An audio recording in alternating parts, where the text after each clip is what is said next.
अच्छा, तो यहाँ तक आई होप आप लोगों को याद होगा, हमने एनालिसिस की थी और उसके अभी चेक्स अपने देखने हैं। ठीक है, तो एनालिसिस के जो चेक्स होते हैं वो हमारे पास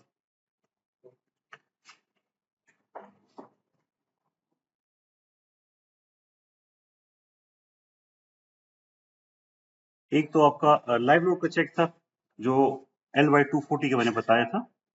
ठीक है, this is as per the ACI code और टेबल 9.5B जो है। ठीक है, और इसके साथ अगर आपने short term long term deflection check करने हैं वो भी कर सकते हैं। आप सब ने ई टैब इंस्टॉल कर लिए? किसी को इश्यू तो नहीं है? ठीक, अच्छा, कौन सा वर्जन है? ठीक है, 21 में इशू आ रहा है, 19 कर दें फिर। ठीक है, वो उसमें वो जो क्रैक फाइल होती है ना, उसमें थोड़ा सा आपने एंटीवायरस को ऑफ करना होता है, वो थोड़ा सा होता है इसमें। ठीक है, अच्छा, तो एक विंड का मैंने बताया था कि L/400 से L/600 हमारी लिमिट होती है, तो हम हायर साइड पे जाते हैं। जितना डिनोमिनेटर छोटा होगा तो आपकी वैल्यू बड़ी होगी, तो हम हायर वैल्यू देते हैं ताकि हमारे पास उसमें जो लिमिट्स है उसको हम चेक कर सकें। इसके साथ मैंने ड्रिफ्ट का बताया था, ड्रिफ्ट को कैसे चेक करते हैं। यहाँ पे डिस्प्ले में आप जाएंगे और यहाँ पे शो टेबल्स, ठीक है, यहाँ से भी आप देख सकते हैं।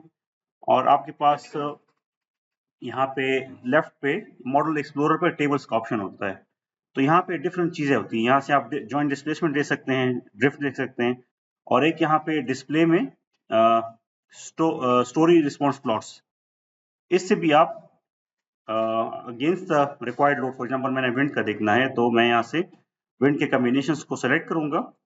ठीक है, और यहाँ पे एक्स डायरेक्शन में जो आपके पास डिस्प्लेसमेंट आ रही है, और इसी तरह अगर आपने ड्रिफ्ट चेक करनी हो तो आप यहाँ पे मैक्सिमम स्टोरी ड्रिफ्ट यहाँ से देख सकते हैं।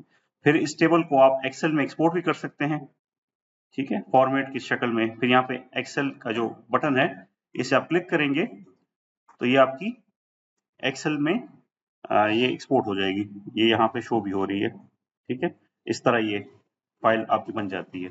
तो ई टैब्स में ये बहुत बड़ा एक एडवांटेज है, आप इजीली इसको अपने साथ फिर मैनुअली चेक कर सकते हैं। तो इस तरह हम मैनुअली देखते हुए डिफरेंट पैरामीटर्स को देख सकते हैं। अभी एरिया ऑफ इंटरेस्ट हमारा ड्रिफ्ट था, अगर आपने स्टोरी शेयर देखने हो आप वो भी देख सकते हैं। ठीक है, और स्टिफनेस देखनी हो वो भी देख सकते हैं कि क्या आपकी स्टिफनेस पे क्या फर्क पड़ रहा है। तो ये सारे पैरामीटर्स होते हैं आपके, जो एरिया ऑफ इंटरेस्ट है आप उसको देख सकते हैं। ठीक है, एक ये था, और एक आपके पास यहाँ पे टेबल से शो होते हैं। तो इसमें मैंने आपको बताया था कि टॉर्शन इरेगुलरिटी का चेक होता है, तो हम उसको भी देखते हैं। अब फॉर एग्जांपल ये एक है centre of mass and rigidity, यहाँ पे मैंने बताया था कि ये वाला टेबल है XCM माइनस XCR। ठीक है, इसका डिफरेंस जो है that should be less than 5% of the building length, मतलब एक्स डायरेक्शन में जो आपकी लेंथ है तो उसका उससे कम होना चाहिए। ठीक है, आप कुछ पूछ रहे हैं? जी, मैं बताता हूँ इसको मैं एक्सपोर्ट करता हूँ। ठीक है, इसको मैं एक्सपोर्ट करता हूँ, फिर आपको इजी हो जाएगा। ये show table to export table to Excel. ठीक है, मैं यहाँ पे इसको करता हूँ, आपको क्लियर हो जाएगा। यहाँ पे देखें ये चेक्स हम लगाते हैं, यहाँ तक ई टैब्स का डेटा है, यहाँ आगे हम लगाएंगे तो ये होगा XCM माइनस XCR। ठीक है, और फिर है YCM, नजर आ रहा है सबको? YCM minus YCR। ठीक है, फिर XCCM माइनस XCCR। ठीक है, और फिर YCCM माइनस YCCR। ठीक है, तो आपने क्या करना है, XCM माइनस XCR, इसका आपने डिफरेंस लेना है। ठीक है, इसको मैं नीचे कर देता हूं ताकि यहाँ पे कर देते हैं। तो फॉर एग्जांपल इसका डिफरेंस लेते हैं, इसका डिफरेंस है दिस माइनस दिस। ठीक है, तो ये जो वैल्यू आ रही है this should be less than of 5% LX। ठीक है, और जो दूसरा टेबल है this should be less than 5% LY, ठीक है। फिर आपके पास ये जो है इसमें भी यही पैरामीटर्स हैं, ठीक है। तो ये आप इंश्योर करेंगे कि ये विद इन दिस लिमिट हो। तो ये आपका जो diaphragm centre of mass and rigidity में जो एसेंट्रिसिटी क्रिएट होती है उसको ये कंट्रोल कर लेगा। अच्छा, एक यहाँ पे अगर आपने बेस रिएक्शन मालूम करने हो आप वो भी देख सकते हैं। ये आपके पास यहाँ पे वैल्यूज है, मोमेंट की वैल्यूज भी है और उसकी भी है। तो आप यहाँ पे FZ की वैल्यू देखेंगे, ये आपके पास बेस रिएक्शन आ गया। अगर आपने बेस रिएक्शन को फिर एक्सपोर्ट करना है फॉर कैलकुलेशन ऑफ द आपके फाउंडेशन की स्लैब वगैरह, तो उसको भी आप कर सकते हो। तो इसमें काफी चीजें हैं, आप इसमें जिसको चाहें देख सकते हैं, ठीक है। अच्छा, एक यहाँ पे कुछ मैंने यहाँ पे ऐड किया है,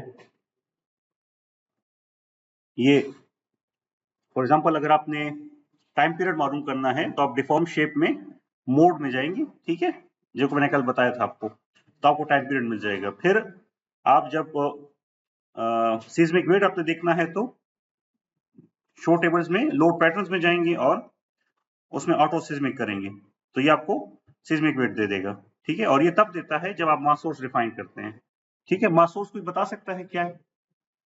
एनीवन?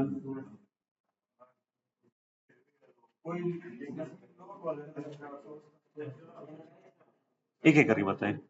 जी, आप पहले बताएं।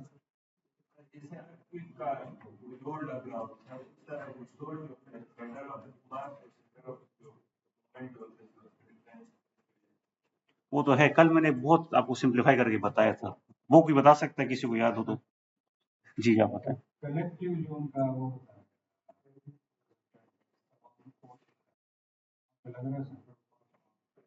वो ठीक है आपकी बात। ये कल के लेक्चर से पहले वाली डेफिनेशन आप बता रहे हैं, कल मैंने थोड़ा आपको सिंप्लीफाई करके बताया था, वो किसको याद है?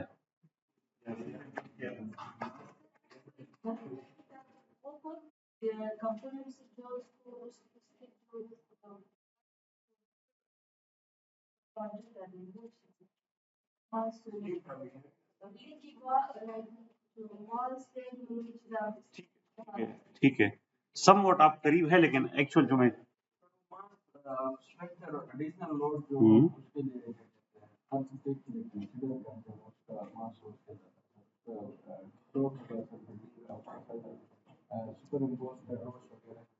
जो हम ठीक है, आप ज्यादा करीब हो, लेकिन एक्चुअल वो तो आपने ये बताया था, मास का मतलब मास सोर्स का मतलब जरिए कंक्लूड यही है। कहा जाए तो फिर जो लाइव लोड और कुछ डेड लोड का जो कॉम्बिनेशन बनता है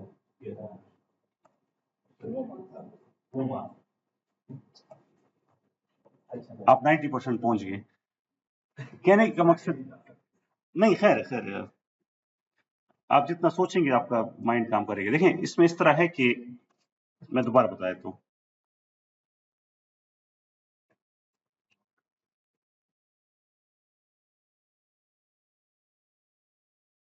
ये आपके पास फॉर एग्जांपल ये कॉलम्स हैं, ठीक है, और ये आपके पास स्लैब है।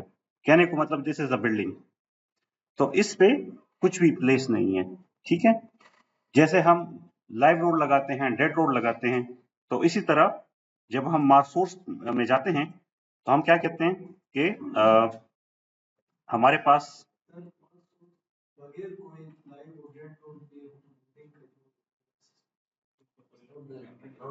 आप उल्टा बोल रहे हैं, आप इसके उल्टा बोले तो ठीक आंसर है, आप उसको इन्वर्स कर रहे हैं, ठीक है। खैर मैं इसको बताता हूँ, जरा तवज्जो से सुने, आपको याद हो जाएगा। ये देखें, आपके पास लोड है, ठीक है, ये लोड हम बता रहे हैं कि इतना हमारा लाइव लोड है, इतना हमारा डेड लोड है, ठीक है। फिर मास सोर्स में हम बताते हैं कि बिल्डिंग जो कि पहले विदाउट एनी लोड है, अभी उस पे इतना डेड लोड लग रहा है, इतना लाइव लोड लग रहा है। जब अर्थक्वेक आएगा, आपका अर्थक्वेक आ रहा है, ठीक है,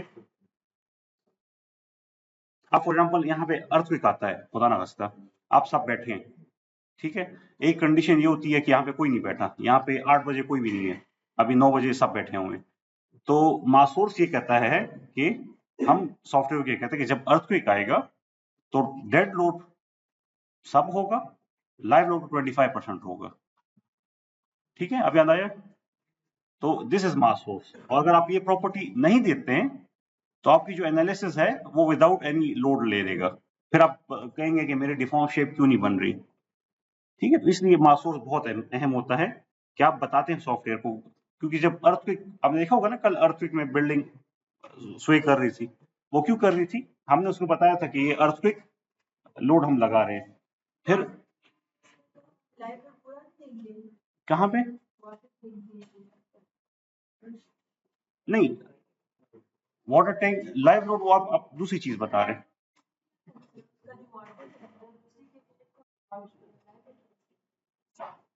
यहाँ पे अब मास सोर्स और जो लोड पैटर्न है उसमें थोड़ा डिफरेंस है। लोड पैटर्न में तो हम लोड पैटर्न बता रहे हैं ना कि क्या अर्थक्वेक है, विंड है, डेड है, लाइव है। ठीक है, मास सोर्स में हम ये बताते हैं कि बिल्डिंग पे कितना लोड होगा जब अर्थक्वेक आएगा। तो डेड तो सब होगा।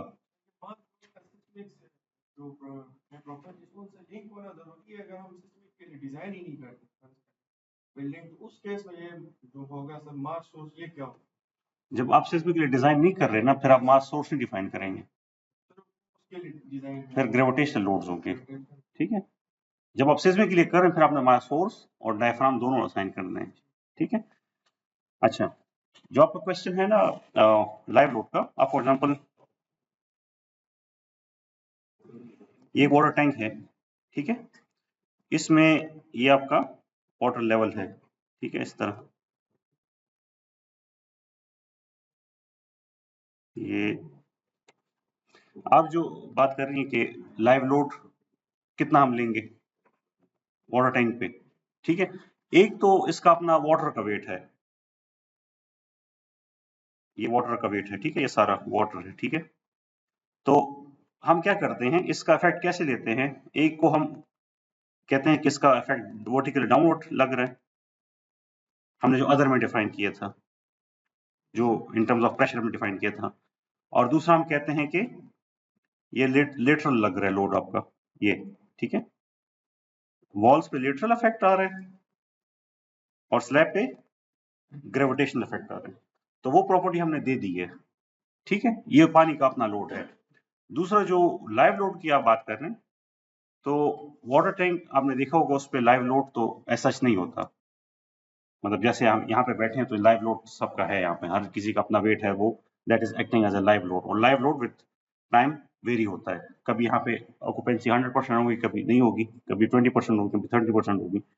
अब वाटर टैंक में लाइव लोड तब आता है जब कोई बंदा वहां पे काम कर रहा है, मतलब अंदर सफाई कर रहा है, ठीक है, या ओवरहेड कोई काम कर रहे हैं, एनी सॉर्ट ऑफ एक्टिविटी, तो वो लाइव लोड हम लेते हैं।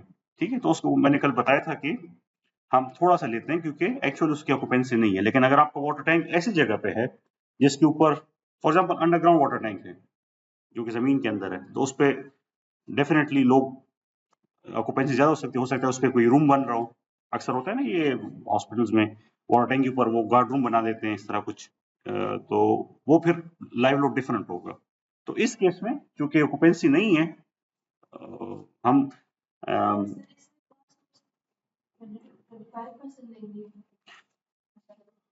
कोड तो ये कहता है कि mass source of 25% of live load लेंगे एनी टाइप ऑफ स्ट्रक्चर। ठीक है, अभी आपने लाइव लोड कम डिफाइन किया है तो ऑटोमेटिकली 25% और भी कम हो जाएगा, ये डिफरेंस है सिर्फ। ठीक है, आपका क्वेश्चन बहुत अच्छा क्वेश्चन है। अच्छा,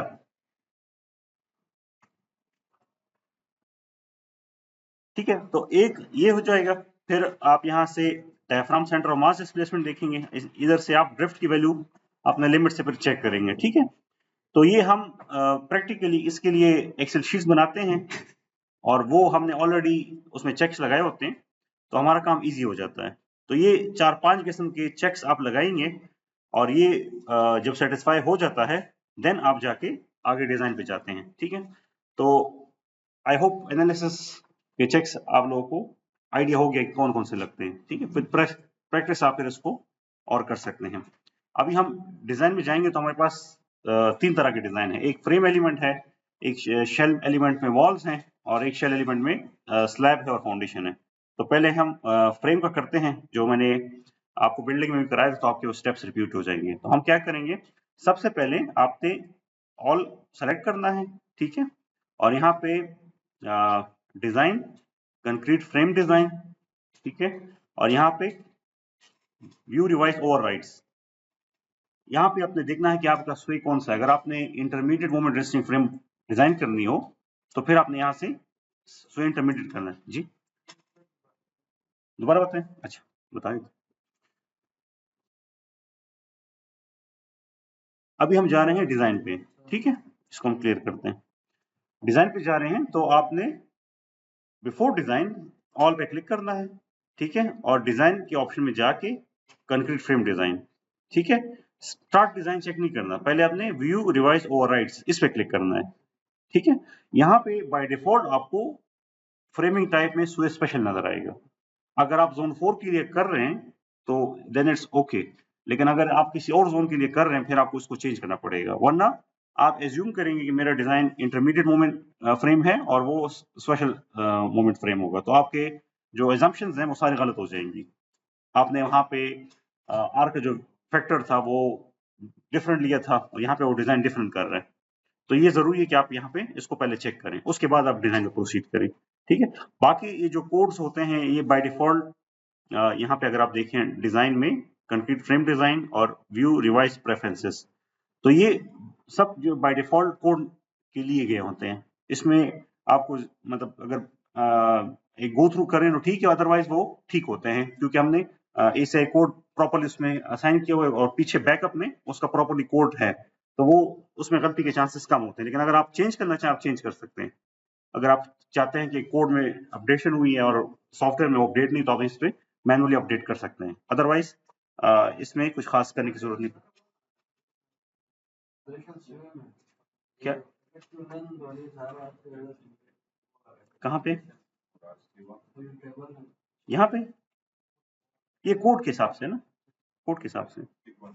अब मैं इधर इसको देखता हूँ ना, ठीक है, इंटरमीडिएट देखते हैं, नॉन से देखते हैं, ठीक है, सब में एक ही जैसा है ऑर्डिनरी में, ठीक है। बस ऐसे आप नहीं देखना होता कि आपका जो कंसर्न पैरामीटर है वो फॉलो हो, ये ना हो कि आप उसको चेंज करो। अच्छा फिर डिजाइन कॉम्बिनेशन अब देखते हैं कि हमारे पास जो अभी हमने स्टार्ट में डिफाइन किए थे आपके फ्रेम, तो वो फ्रेम वाले सारे मेंबर्स आए हुए हैं।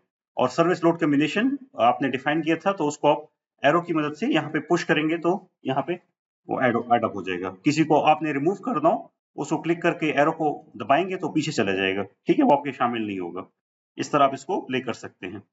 अच्छा इसके बाद हम क्या करते हैं, कंक्रीट फ्रेम डिजाइन और स्टार्ट डिजाइन चेक पे जाएंगे, ठीक है।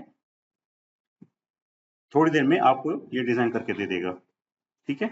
तो ये अभी अगर हम देखें इसमें अगर आपको इस तरह पर्पल लाइंस नजर आ रहे हैं, मैं फॉर एग्जांपल इसको 3D करता हूँ। अभी हमारा डिजाइन सिर्फ फ्रेम का है, ठीक है, आपको बीम एंड कॉलम डिजाइन होते नजर आ रहे हैं, स्लैब का और वॉल्स का डिजाइन नहीं है क्योंकि हमने वो डिजाइन नहीं किया। तो जब आपको इस तरह के पर्पल कलर में ये नजर आते हैं ना, इट मीन्स कि ये सारे पास है। लेकिन आप क्या करते हैं, डिजाइन में दोबारा जाएंगे और कंक्रीट फ्रेम डिजाइन, यहाँ पे दो चीजें हैं, verify analysis versus design section. तो ये आपको इस तरह का मैसेज अगर देता है ना कि analysis and design section match for all concrete frames, तो आप सेटिस्फाई हो जाए कि आपका ठीक है, एनालिसिस और डिजाइन आपस में टैली हो रहे हैं। अगर वो नहीं करता इट मीन से कोई कहीं पे गलती है, आपको दोबारा से एनालिसिस पे जाना पड़ेगा। फिर यहाँ पे आप देखेंगे डिजाइन में कंक्रीट फ्रेम डिजाइन और फिर वेरीफाई ऑल मेंबर्स पास, इस पर आप जब क्लिक करेंगे और ये आपको इस तरह का मैसेज दे देंगे all the concrete frames they pass the design check, तो इसमें सारे मेंबर्स पास हैं। जब कोई फेल होता है तो आपको बता देता है कि इतने इतने मेंबर्स फेल हैं, फिर वो आपको सेलेक्ट करके बता भी देता है कि ये मेंबर फेल हैं। आप इसको फिर एनालिसिस करते हैं कि किस वजह से फेल है। हम अगर इस पे राइट क्लिक करते हैं तो आपको इस तरह का टेबल ओपन हो जाता है, ठीक है। आप इसमें देख सकते हैं, आप यहाँ पे देखें अपने ओवरराइड्स को देख सकते हैं, आपका ये मेंबर है तो उसको आप देख सकते हैं, ठीक है। इंटरेक्शन डायग्राम आप देख सकते हैं, ठीक है, कॉलम के लिए जो हम पढ़ते हैं अपने इंजीनियरिंग में, और उसके आप डिटेल्स देख सकते हैं, ठीक है। ये डिटेल इसको आप प्रिंट कर सकते हैं वर्ड की फॉर्मेट में, पीडीएफ के फॉर्मेट में, या डायरेक्ट प्रिंट भी कर सकते हैं। तो इसमें आप देखें यहाँ पे इसकी समरी है, क्या उसका साइज है, ठीक है, क्या उसकी लेंथ है, कौन सा टाइप ऑफ मेंबर है, तो उसमें क्या बेंडिंग मोमेंट्स आ रहे हैं, क्या उसमें shear फोर्स आ रही है, सारा वो आपको बता देता है। जब वो फेल होता है तो आपको बता देता है कि ये यहाँ पे फेलियर है, ओवर स्ट्रेस हो रहा है कोई मेंबर, कुछ इस तरह की चीजें आपको बता देता है। तो काफी हेल्पफुल होती है और आप इसको अपनी डिजाइन रिपोर्ट में लगा भी सकते हैं, ठीक है। तो ये आप इस तरह करते हैं। दूसरा, मैनुअली जब हम इसको करते हैं तो यहाँ पे टेबल्स में डिजाइन डेटा में हम जाते हैं और यहाँ पे कंक्रीट फ्रेम डिजाइन आउटपुट में जाएंगे, ठीक है। यहाँ पे फिर अगर आप थोड़ा सा इसको पुश करें तो आपको ये नजर आता है। आपको क्या करता है, कंक्रीट बीम डिजाइन समरी, ठीक है, ACI 31819 के मुताबिक, और फिर आपको कॉलम समरी बताता है। तो पहले हम बीम पे क्लिक करते हैं, ठीक है, और शो टेबल, तो इस तरह आपको टेबल नजर आ जाता है, ठीक है। इसमें आपको सारी बताता है कि कौन सा बीम है, क्या उसका पॉइंट है, उसमें टॉप रिइंफोर्समेंट क्या है, बॉटम क्या है, ठीक है। फिर वो मिनिमम को भी बताता है और मैक्सिमम को भी बताता है, शेयर फोर्स को भी बताता है, ठीक है, शेयर रिइंफोर्समेंट का भी बताता है। तो ये सारी चीजें आप यहाँ पे, फिर इसको हम क्या करते हैं, फिर इवन आपको टॉर्जन स्टील को बताता है, देखिए टॉर्जन स्टील का यहाँ बता रहे हैं, ठीक है। अभी आपके पास रिक्वायरमेंट नहीं है तो 0 आ रही है, ठीक है, जब होगी तो फिर यहाँ पे उसकी वैल्यू भी आएगी। फिर इसको हम क्या करते हैं, इस शीट को हम एक्सेल में लेके जाते हैं और हमारे पास जो कोड बेस्ड फॉर्मूला है मैक्सिमम के मिनिमम के, ठीक है, जो बैलेंस इन्फोर्समेंट हम पढ़ते हैं ना, 0.75 of rho balance and rho balance को 0.85, इस तरह के जो डिफरेंट फॉर्मूलेज हैं, उससे फिर हम मैनुअली इसको चेक करते हैं कि कहीं पे उसके अंदर आ रहे कि नहीं आ रहे। अगर उससे ऊपर नीचे होते हैं फिर हम अपने डिजाइन को चेक करते हैं। तो इस तरह हम अपने काम को सॉफ्टवेयर और मैनुअली दोनों तरीके से अपने वैलिडेट करते हैं, तभी आपका डिजाइन एक्यूरेट होता है। और आपके पास जब ये स्किल्स होती हैं तो आप अपने डिजाइन को आगे प्रेजेंट भी कर सकते हैं और क्लाइंट्स को फिर जस्टिफाई भी कर सकते हैं, ठीक है जी।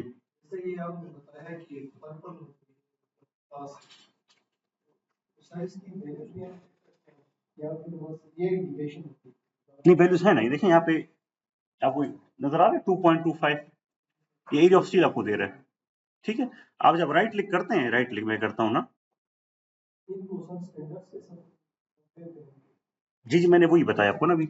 ये देखें, ये आप जब इसको क्लिक करते हैं तो ये आपको इस तरह का ये पूरा इंफॉर्मेशन दे देता है, ठीक है। लेकिन ये तो एक मेंबर का दे रहा है, हम ये जो टेबल्स मैंने आपको बताया ना यहाँ पे, ये वाले कॉन्क्रीट डिजाइन समरी, ठीक है, इसमें आपको पूरी इंफॉर्मेशन मिलती है। देखिए इसमें आपके पास area of steel minimum maximum, ठीक है, सारा आपको दिया गया है। इसको फिर आप चेक करते हैं कोड बेस्ड फॉर्मूलेस के साथ कि विद लिमिट्स आ रही है कि नहीं आ रही, ये ना हो कि बहुत ज्यादा आ रही हो। अच्छा, इसमें फिर अक्सर आपसे क्लाइंट्स पूछते हैं ना कि मुझे बताएं कितना % स्टील यूज हो रहा है, तो आप उसको भी चेक कर सकते हैं। उसको इधर हम जाएंगे, design concrete frame design, display design info, ठीक है, दोबारा बताता हूँ, design concrete frame design, display design info, ठीक है। अभी तो हम लॉन्गिट्यूडनल इन्फोर्समेंट को देख रहे हैं।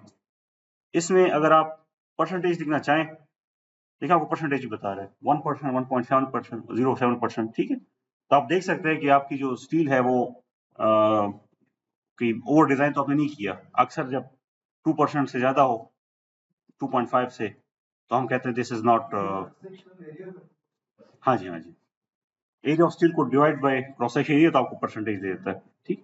तो इस तरह आप इसके साथ साथ वो भी देख सकते हैं, शेयर इन्फोर्समेंट भी देख सकते हैं कि आपको शेयर इन्फोर्समेंट बता रहे हैं, ठीक है। फिर टॉर्जन इन्फोर्समेंट है वो भी आपको दिखा देता है, कहीं पे जो रिक्वायर्ड है वो आपको उसने दी हुई है। अच्छा, फिर आपके पास फ्लेक्चर लॉन्गिट्यूडनल इन्फोर्समेंट वो भी दे रहा है, ठीक है। तो काफी चीजें इसमें है, आइडेंटिफाई शेयर फेल्योर, कहीं पे शेयर फेल्योर वो भी आपको दिखा देता है। तो सारी चीजें हैं इसमें। मैं आपको एक और चीज बताता हूँ, कॉलम की तो आपको समझ आ गई होगी, मैं बीम का आपको थोड़ा बता देता हूँ। ये बीम पे आप देखें तो, एक सेकेंड, यहाँ पे मैं एलिवेशन में जाता हूँ।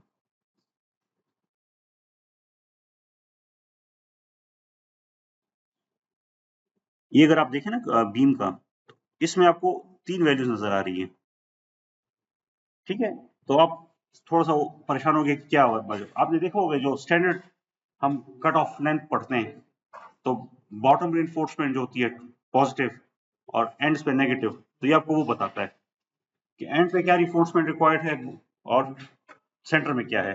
तो ये जो आपको लेफ्ट एंड राइट में नजर आ रही है ना, ये नेगेटिव रिइंफोर्समेंट है।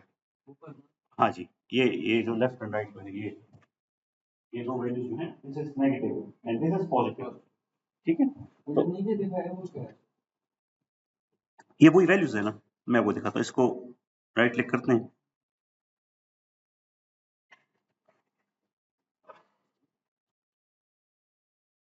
ये देखिए आपके पास बीम है, ठीक है, और ये आपके पास, ठीक है, यहाँ पे फिर इसकी डायग्राम्स भी आपको दिखाते हैं ये, ठीक है। ये अगर आप देखें तो आपको क्रॉस सेक्शन एरिया बता रहा है, ठीक है, और लॉन्गिट्यूडनल रिइंफोर्समेंट। तो इसमें अगर आप देखें, आपने जो क्वेश्चन किया था ना कि डबली रिइंफोर्स, सिंगल रिइंफोर्स, देखिए आपको ये बता रहा है। अब जी,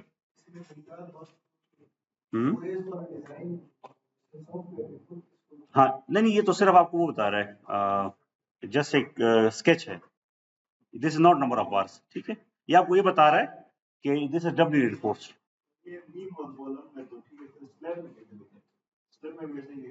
स्लैब में जब जाएंगे मैं दिखाता हूँ, ठीक है। स्लैब में मैं बताया था कि ज्यादा प्रेफरेबल सॉफ्टवेयर इज सेफ, ठीक है। इसमें आपको जो हमने कराया भी था, वो जो टेबल बनता है ना, उसमें बताते हैं आपको टॉप बार, बॉटम बार, ठीक है। तो वो मैं आपको बताता हूँ। तो इसको भी आप प्रिंट करके लगा सकते हैं अपने जो आपकी रिपोर्ट है उसमें लगा सकते हैं। तो ये देखिए आपको बता रहे हैं कि बॉटम पे भी और टॉप में भी रिइंफोर्समेंट बता रहे हैं आपको, ठीक है। तो डबल रिइंफोर्स हो गया ये। अच्छा, ये हो गया। और इसमें कुछ, I think this is enough for the frame. अभी हम जाएंगे उसमें बॉल में, ठीक है। बल्कि पहले स्लैब कर लेते हैं ताकि आपको क्लियर हो जाए। अभी यहाँ पे हम डिफाइन लोड कॉम्बिनेशंस में जाएंगे और एड डिफॉल्ट कॉम्बोज में जाके कंक्रीट स्लैब डिजाइन करेंगे, ठीक है। और इसको कन्वर्ट टू यूजर डिफाइन कर लेते हैं ताकि हमें अगर कोई चेंज करना हो हम इसको कर सकते हैं, ठीक है। इसको अगर आप मॉडिफाई में देखना चाहें तो इसमें आप देख सकते हैं, ये आपके पास स्लैब कॉम्बिनेशन आ गई, ठीक है। इसको भी आपने फिर मल्टीप्लाई करना होता है 1.1 के साथ जब यहाँ पे अर्थक्वेक का कोई फैक्टर आता है। अभी हम एक बॉटम स्लैब फिर टॉप स्लैब इनको डिजाइन करते हैं, फिर हम देखते हैं कि क्या इसमें फर्क आता है। तो अभी हम जाएंगे concrete slab design, view revise preferences में आप देख सकते हैं कि आपके पास फैक्टर्स हो गए, कवर हो गया, जो बाकी पैरामीटर्स हैं वो ठीक है कि नहीं, एज पर द कोड है कि नहीं। अब यहाँ पे डिजाइन कोड बाय डिफॉल्ट जो था ACI था, तो उसने ACI के लिया हुआ है। अगर आप किसी और कोड को लेते हैं फिर वो उनकी वैल्यूज को यहाँ पे लगाएगा। और फिर यहाँ पे डिजाइन कॉम्बिनेशंस आप देखते हैं, ठीक है। तो अभी यहाँ पे आपके पास कॉम्बिनेशंस जो है वो कंक्रीट की शो हो रहे हैं, ठीक है। अभी हमने एनालिसिस करके दोबारा इधर जाएंगे तो आपको नजर आएंगे। तो जब भी आप एक फ्रेम को एनालाइज कर लेते हैं तो आप मॉडल को अनलॉक करें और इसको री एनालाइज करें, ठीक है। अभी मैं दोबारा चेक करता हूँ, यहाँ पे कंक्रीट के शो होना है, आई थिंक स्लैब के नहीं ऐड हुए। Concrete slab design convert to user, ठीक है। और ये जो CON लिखा होता है ना, दिस मींस के कंक्रीट फ्रेम के कॉम्बिनेशंस हैं। जब आपको SLB की शक्ल में नजर आते हैं ना, इट मींस फॉर स्लैब। तो हमने चूंकि मॉडल को अनलॉक नहीं किया था तो इसने उसको एंटर नहीं किया। हम इसको ओके करते हैं। अब एनालिसिस दोबारा रन करेंगे और उसके बाद हम जाएंगे स्लैब के डिजाइन पे। जब आपने एक दफा एनालिसिस किया हो और आपके रिजल्ट्स ओके आ रहे हो तो दूसरी दफा उसको चेक करने की जरूरत नहीं है, वो ऑलरेडी आपको पता है कि ठीक होंगे, अनलेस एंड अनटिल अगर कोई, जी,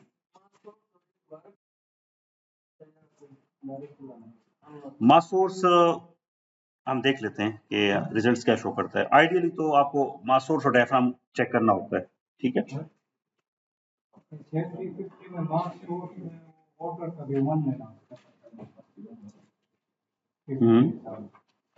मास सोर्स में जी जी जी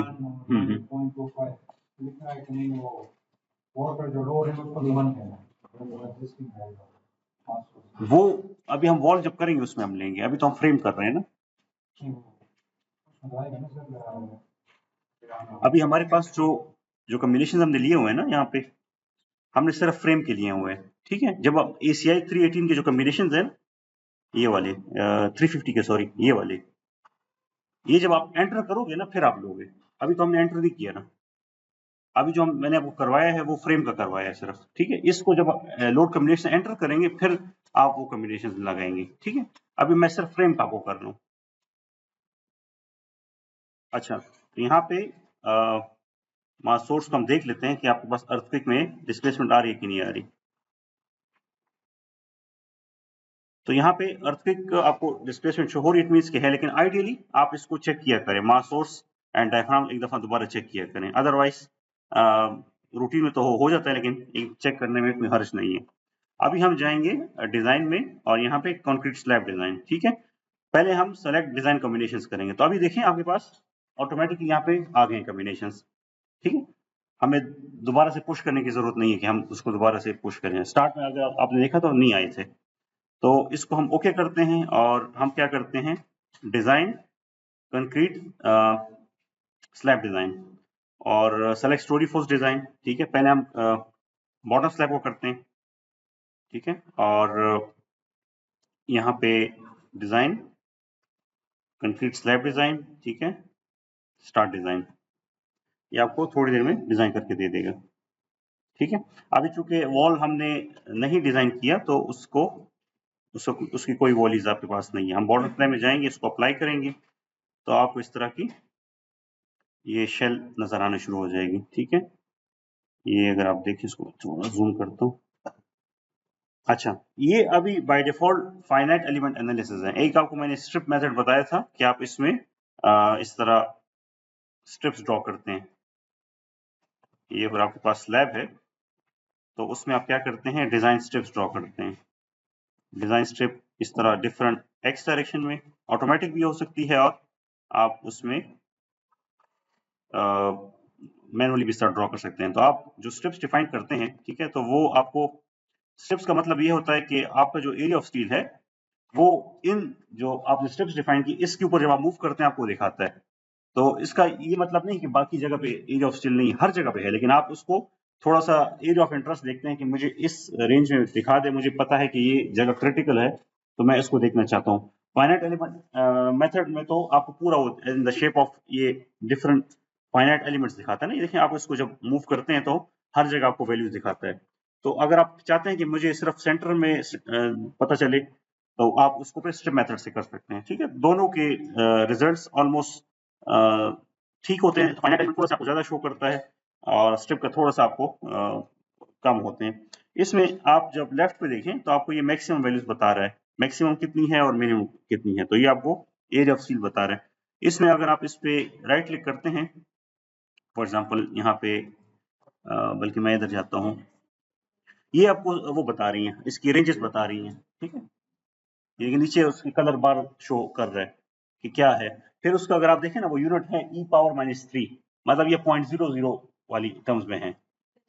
नहीं नहीं, ये एरिया ऑफ स्टील है, देखे ना, ये देखिए ऊपर लिखा हुआ है टॉप, टॉप एरिया ऑफ, ये वाला टॉप रीबार इंटेंसिटी नजर आ रही है, विजिबल है कि नहीं है?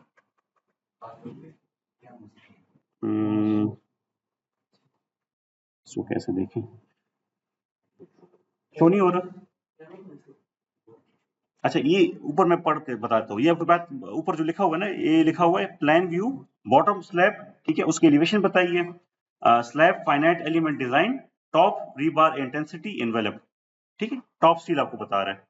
तो इसको हम फिर जब देखना चाहें, अच्छा इसमें दूसरा स्लैब तो नहीं है, इसको फिर डिटेल में हम यहाँ से देखते हैं, ठीक है। डिजाइन कंक्रीट स्लैब डिजाइन, ठीक है, और डिस्प्ले फ्लेक्सर डिजाइन,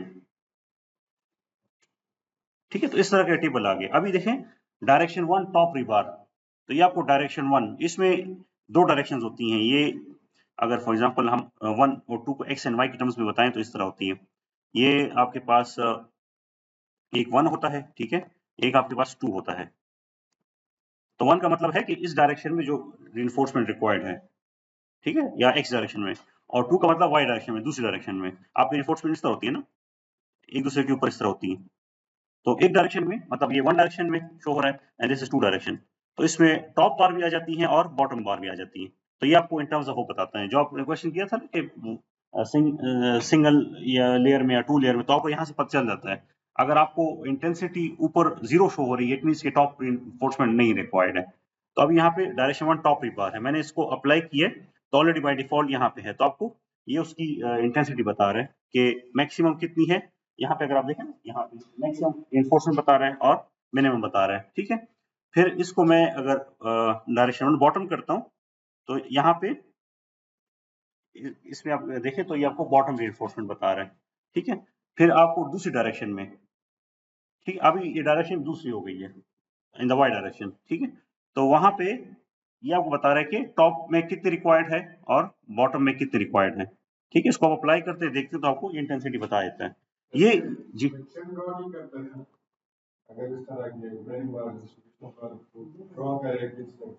नहीं, वो आप डिटेलिंग में देख सकते हैं, लेकिन जो इसका डिटेलर है बहुत ज्यादा, मतलब वो आपको टू द स्केल नहीं ड्रॉ करता, मतलब वो इस तरह है कि पूरे कमरे को एक शीट में वो स्क्वीज कर रहा था, तो वो बहुत ज्यादा माइन्यूट हो जाते हैं। उसमें आप देख सकते हैं, लेकिन इतना हेल्पफुल नहीं होता वो। डिटेलिंग प्रेफरेबली खुद की जाती है, क्योंकि आपको वो ज्यादा बेहतर अंदाज में बना सकते हैं।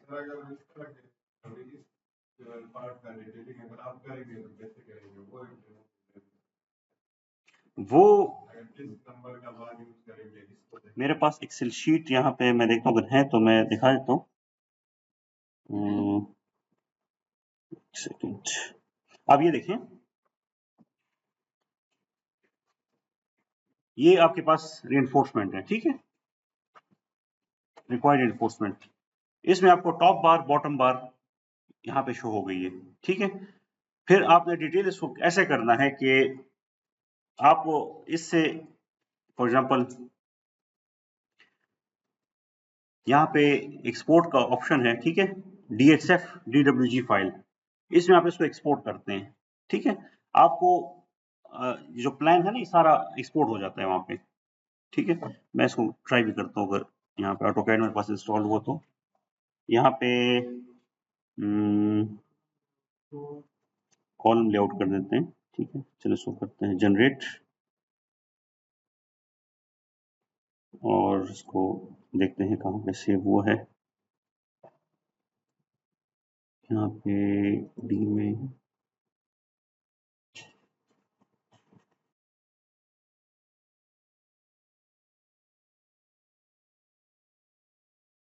अच्छा, ये किस नाम से था आज की डेट में? अच्छा ठीक है, यहाँ पे देखते हैं bottom slab. I hope CAD install हो, काम करे।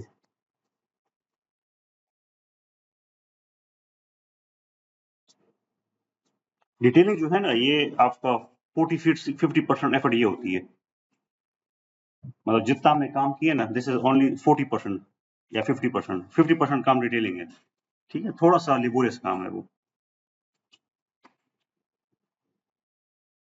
चलो जब तक ये ओपन होता है मैं बाकी चीज आपको बता देता हूँ, ठीक है।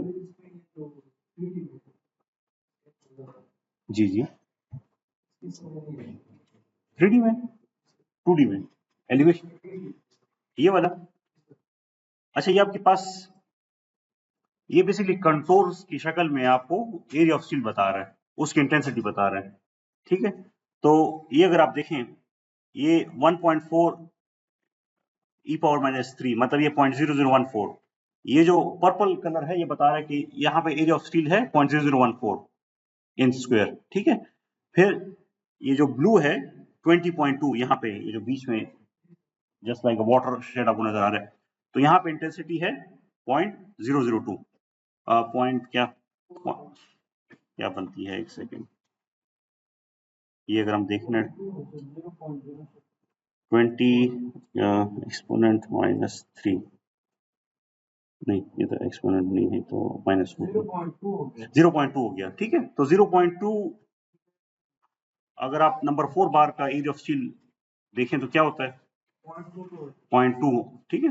तो दिस शोज के नंबर 4 बार यहाँ पर रिक्वायर्ड है। इसको आप इस तरह भी देख सकते हैं,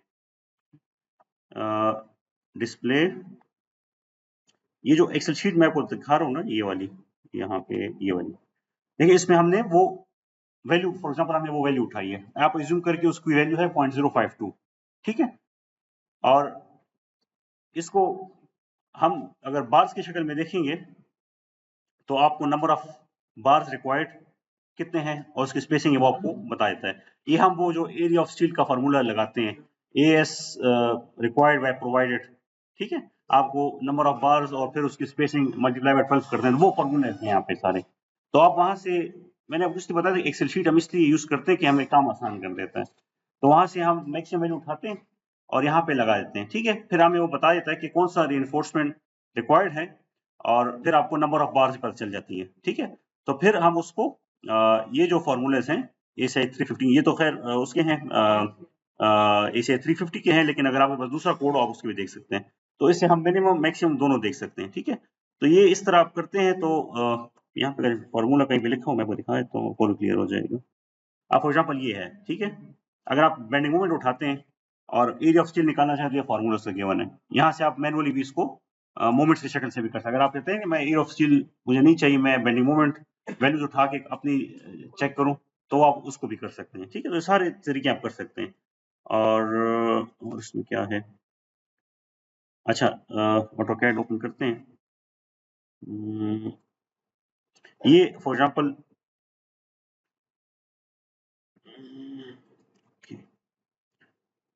ऑटोकैड तो अपने ख्याल आता होगा ना सबको। तो ये अगर आप इसको, देखा आपके पास ये प्लान बन गया, ठीक है, उधर से मैंने वो जो इंफॉर्मेशन उठा के ऑटोकैड में दे दी है। अब इसमें डिटेलिंग जब आप करते हैं तो आपको पता है कि जैसे हम इंजीनियरिंग पढ़ते थे, ठीक है, इस तरह आप बार्स मैनुअली लगाते हैं एक लेयर में, ठीक है, और फिर दूसरे लेयर में ये पॉलीलाइन की शक्ल में। तो आप यहाँ पे टॉप बार बॉटम बार इस तरह मैनुअली इसको लगाते हैं, फिर उसको आप एनोटेट करते हैं, ठीक है। ये तो स्लैब के लिए हो गया। फिर कॉलम के लिए हम अगर करते हैं तो यहाँ से हम डीएक्सएफ फाइल को एक्सपोर्ट करते हैं, ठीक है, और फॉर एग्जांपल कॉलम एलिवेशन पे हम जाते हैं और इसको जनरेट करते हैं। तो हम इसको अभी देखते हैं कि क्या हमारे पास आती है। तो कॉलम इसको थोड़ा रिफ्रेश करते हैं।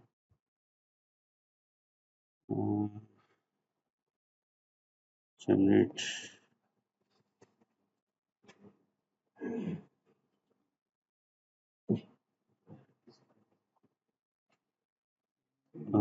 यहाँ पे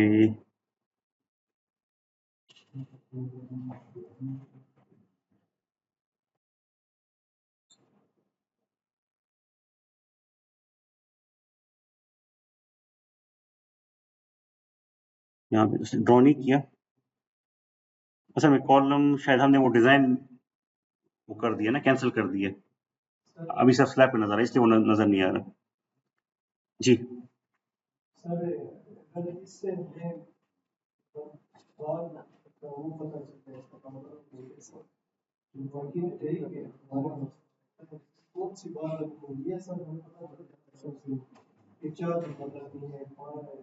आपको यहाँ से एरिया ऑफ स्टील पता चल जाता है ना, हाँ, लेकिन आपके पास मैक्सिमम एरिया ऑफ स्टील पता चल गया ना, ठीक है। मैं इसको दोबारा नहीं, मैं आपको खैर वो जो मैंने लास्ट टाइम स्टेप किए थे मैं आपको दोबारा कराता हूँ। ये देखें, ये डिस्प्ले फ्लेक्चर डिजाइन है, ठीक है, इससे आपको क्लियर हो जाएगा इंशाल्लाह। इसमें इम्पोज मैंने और इन्फोर्समेंट हम करते हैं, ठीक है। ये अभी जो बता रहे हैं ना, ये in terms of area of steel बता रहे हैं, इन स्क्वायर में बता रहे हैं। आपने अगर बार्स की शक्ल में करनी हो तो आप यहाँ पे क्या करें, आप बताएं इसको कि मैं नंबर 4 का बार यूज करना चाहता हूँ, ठीक है, और मेरे पास स्पेसिंग है फॉर एग्जाम्पल 6 इंच, ठीक है, बोथ टॉप एंड बॉटम। आप जब इसको अप्लाई करते हैं, ठीक है, अब यहाँ पे अगर आपको ये 0 शो कर रहा है, इट मीन्स के ये जो स्पेसिंग है ये मतलब एनफ है और स्टिल नहीं रिक्वायर्ड, ठीक है। मैं इसको करता हूँ फॉर एग्जांपल नंबर 3 एट 18, अभी आप देखेंगे,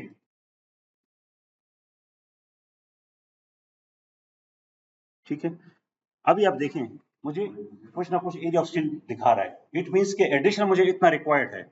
मैं इसको स्पेसिंग कम करता हूं, इसको मैं करता हूं 12 इंच। ठीक है, अभी आप देखें, अभी भी थोड़ा कुछ है, तो मैं इसको 6 इंच पे ले आता हूं। अब देखें ये 0 हो गया। इट मीन्स कि अगर आप नंबर 3 एट 6 इंच प्रोवाइड करते हैं टॉप एंड बॉटम में, तो वो आपका एरिया ऑफ स्टील सेटिस्फाई कर रहा है। ठीक है, इससे आपको इजीली पता चल जाता है कि मुझे क्या है। अभी फॉर एग्जांपल मैं इसको 9 इंच करता हूँ। ये याद रखिए कि मैंने आपको बताया था कि हमेशा 3 के मल्टीपल में करें, स्पेसिंग इस तरह ना करें कि 5.5 इंच या 4.5 इंच, हमेशा 3, 6, 9 इस तरह चलते जाएं तो बेहतर होता है। अभी देखिए यहाँ पे अगर 9 इंच में मैं करता हूँ तो मुझे एडिशनल स्टील रिक्वायर्ड है। ये देखिए नजर आ 0.0261। ठीक है, तो मतलब number 3 at 9 inch spacing enough नहीं है, मुझे और स्टील रिक्वायर्ड है। या तो मैं इसको नंबर 4 करता हूँ, फिर आप देखिए शायद ये 0 हो जाए। ठीक है, इसको मैं करता हूँ नंबर 4 9 इंच, अब देखो वो 0 हो गया। तो इस तरह भी आप चेक कर सकते हैं। ठीक है, फिर अगर आपने इन टर्म्स ऑफ, हाँ जी हाँ जी हाँ जी, डायग्राम से देख के भी आप कर सकते हैं। अगर आप एक्सेल पे नहीं जाना चाहते, इस तरह करना चाहिए, इस तरह भी आप कर सकते हैं। ठीक है, नहीं ये तो आपको डिजाइन करके दे रहा था, आपको पता चल गया ना कि जो मेरे रिजल्ट्स हैं उसमें एरिया ऑफ स्टील क्या रिक्वायर्ड है और उसकी स्पेसिंग क्या रिक्वायर्ड है। आपको जब स्पेसिंग ज्यादा करते हैं तो ऑटोमेटिकली आपको, अगर फॉर एग्जांपल डिजाइन आपको बता रहे 6 इंच, आपने 9 इंच कर दी, तो डेफिनेटली आपने डिजाइन से हट गया थोड़ा सा, तो फिर आपको बताता है कि नहीं आप और रिक्वायर्ड जी। बीम कॉलम में हाँ जी कर सकते हैं, लेकिन ये बीम कॉलम में तो आपको समरी मिल जाती है ना, जो टेबल मैंने आपको दिखाया था उसमें आप डिसाइड करते हैं कि मिनिमम स्टील क्या है, मैक्सिमम स्टील क्या है, उसको फिर आप एरिया ऑफ स्टील पे डिवाइड करके आपको नंबर ऑफ बार्स पता चल जाते हैं। ठीक है, थोड़ा सा इसमें डिफरेंस है, ये समझ आ गया सबको। ठीक है, स्लैब इस तरह करते हैं। ये जो स्टेप्स हैं ये वाले, ये सेम डायलॉग बॉक्स, ये सेफ में भी इसी तरह ही है।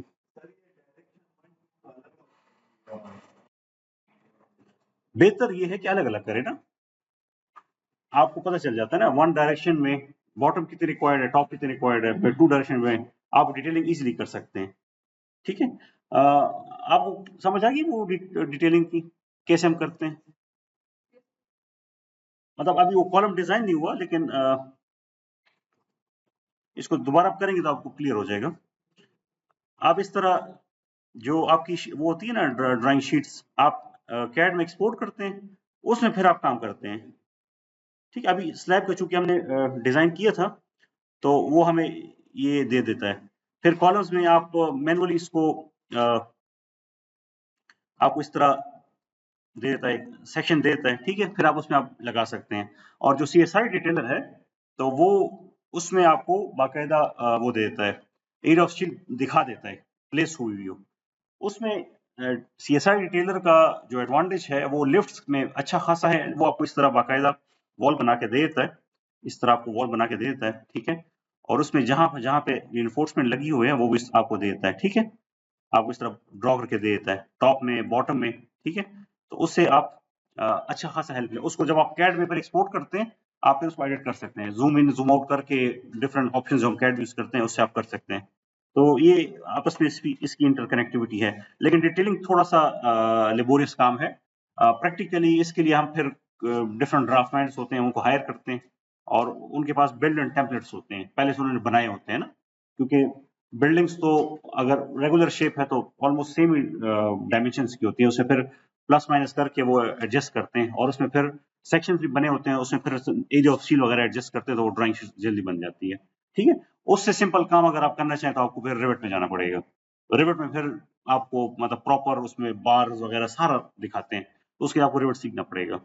ठीक है, ये मॉडल हम रिवेट में एक्सपोर्ट करते हैं। ठीक है, इन द शेप ऑफ, यहाँ से एक्सपोर्ट में हम जाते हैं और rivet structure EXR file.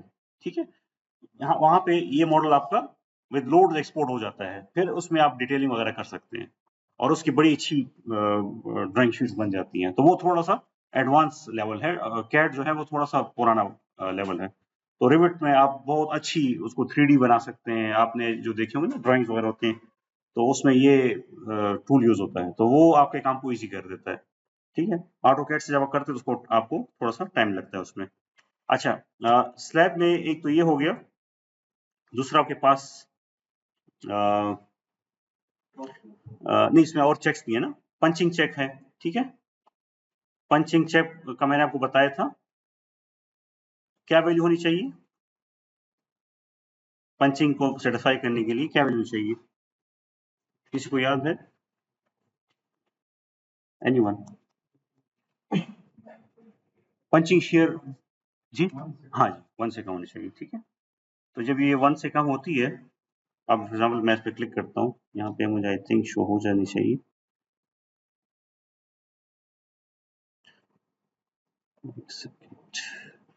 Elevation,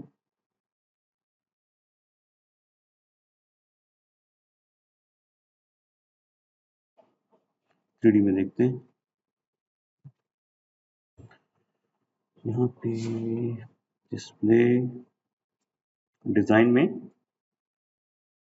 complete slab design, display punching check, ठीक है। तो यहाँ पे आई थिंक मैं क्लिक करूँ, मैं इसमें प्लान में जाता हूँ,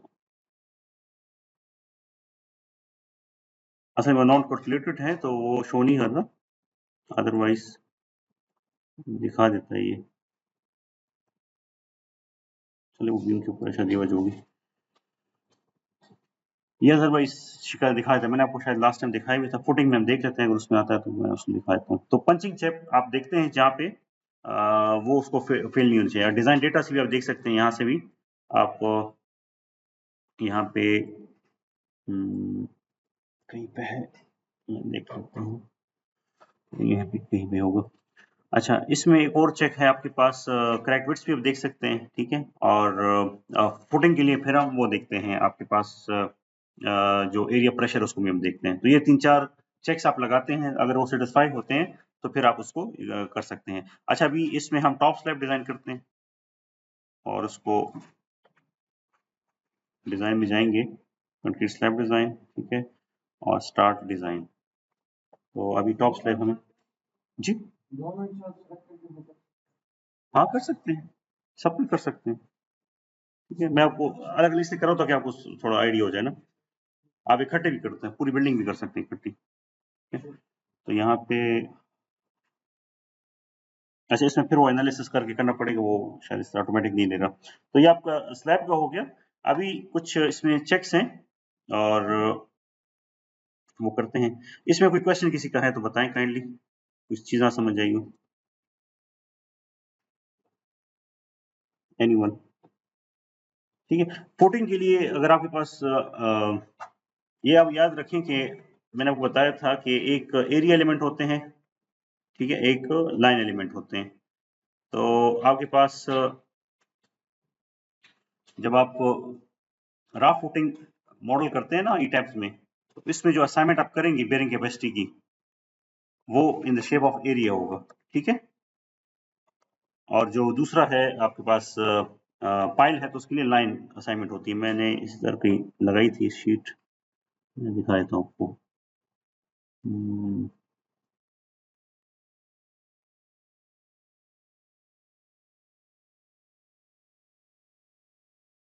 यहाँ पे कहीं पे ऐसी शो नहीं हो रही, दूसरी प्रेजेंटेशन में होंगी।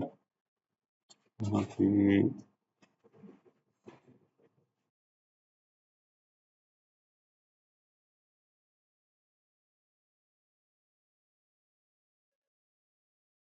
चलिए वो आ जाएगी कहीं पे नजर। तो अगर आपने आपको मैंने बताया था कि सर्विस फ्लोट आप यूज करते हैं for estimating the size of footing, ठीक है। अगर आपके पास फॉर एग्जांपल 1 टन पर स्क्वायर फुट बेयरिंग कैपेसिटी है, तो वो ये बनती है 2000 पाउंड्स के बराबर, ठीक है, ऑलमोस्ट इस तरह है। तो सब ग्रेड मॉडुलस हम कैलकुलेट करते हैं, फिर इसमें एंटर करते हैं। अब सब ग्रेड मॉडुलस की जो वैल्यू है वो डिफरेंट है, ई टैब्स में डिफरेंट है और सेफ में डिफरेंट है, मतलब यूनिट्स के टर्म्स में। कहीं पे वो पाउंड पर क्यूबिक फुट में होती है, कहीं पे किप पर क्यूबिक फुट में होती है, ठीक है, और कहीं पे पाउंड पर इंच में होती है। तो वो कन्वर्जन हम पहले से मैनुअली करते हैं और फिर उसकी वैल्यूज हम वहां पे लगाते हैं, ठीक है। तो अगर आपके पास 1 टन पर स्क्वायर फुट आपकी बेयरिंग कैपेसिटी है, तो सब ग्रेड मॉडुलस आपका ये बनता है पाउंड पर क्यूबिक फीट में, और किप्स पर क्यूबिक इंच में ये बनती है, और पाउंड पर क्यूबिक इंच में ये बनती है, ठीक है। आपके पास टोटल फुटिंग एरिया होता है, आपके पास टोटल लोड होता है, आप उसका प्रेशर निकाल सकते हैं, ठीक है। अगर वो प्रेशर ज्यादा है आपके रिक्वायर्ड अलाउएबल प्रेशर से, तो फिर आपको एडिशनल प्रेशर के लिए मतलब ये है कि जो फुटिंग का जो साइज है उसको चेंज करना पड़ता है। तो इस तरह आप उसको चेक कर सकते हैं, ठीक है। तो आई थिंक आपकी ब्रेक का टाइम है। कोई क्वेश्चन है किसी का तो बता दें, 5 मिनट ब्रेक के बाद फिर मिलते हैं जी। सर हमारे पास अक्सर डेटा नहीं होता है ऑयल ड्रिलिंग कैपेसिटी का, तो मिनिमम है, मिनिमम क्या होगा? 1 मिलियन हो गया? नहीं, ये मैंने आपको लास्ट टाइम बताया था कि अगर आपके पास डेटा नहीं है तो आप अपनी तरफ से कोई डेटा एज्यूम ना करें। अगर आपकी साइट पे बेयरिंग कैपेसिटी, अभी यहाँ पे एक डिस्ट्रिक्ट में एक बिल्डिंग बन रही थी, और वो मतलब ये है कि इट वाज अ हिली टेरेन, ठीक है, और रॉकी बेड था, और उसमें उसने राफ्ट दिया हुआ था। तो एक मतलब ये है कि नॉन टेक्निकल बंदे ने जाके उधर क्वेश्चन किया कि किसने डिजाइन किया हुआ। या इसी तरह आप एक जगह पे करते हैं, ठीक है, आप एज्यूम करते हैं अच्छी बेयरिंग कैपेसिटी है, वहां पे कोई सब सॉइल में कोई ऐसी मतलब कोई कंप्रेसिबल सॉइल आ गई, कहीं पे फिलिंग आ गई, कुछ और इस तरह की चीजें आ गई, तो you will be in hot waters. यहाँ पे रिंग रोड पे एक हॉस्पिटल था, private hospital, it was around 2 years back, Ramzan का महीना था, और उसमें इस तरह ही किसी की ड्राइंग उठा के बंदे ने वहां पे उसको मल्टी स्टोरी बिल्डिंग खड़ी कर दी। तो इट वाज सेटलिंग, ठीक है, उसमें सेटल हो रही थी, सेटलमेंट हो रही थी। ये जब आप जाते हैं ना, ये रिंग रोड से अगर आप फेमिलियर हो, एक रोड जाती है टुवर्ड्स कोहाट रोड, एक जाती है टुवर्ड्स सदर, वो नहर से एक रोड है, उसके साथ एक है वो एरिया, तो वो सारी वहां पे गार्बेज फिलिंग है सारी, ठीक है। और कितने अरसे की गार्बेज फिलिंग है, तो ही एज्यूम कि बस सॉलिड स्ट्रेटा है, उसने उसने बिल्डिंग खड़ी कर दी, उसमें सेटलमेंट स्टार्ट हो गई, और विद इन नो टाइम उस वहां पे जो एक्सपर्ट्स हैं उन्होंने कहा कि आप इसको फौरन विकेट करिए, गिरने वाली है। तो जैसे ही उन्होंने डिसीजन दिया, वो उन्होंने रमजान की वजह से वहां पे कोई था नहीं, वो शहरी के टाइम बिल्कुल कोलैप्स कर गई।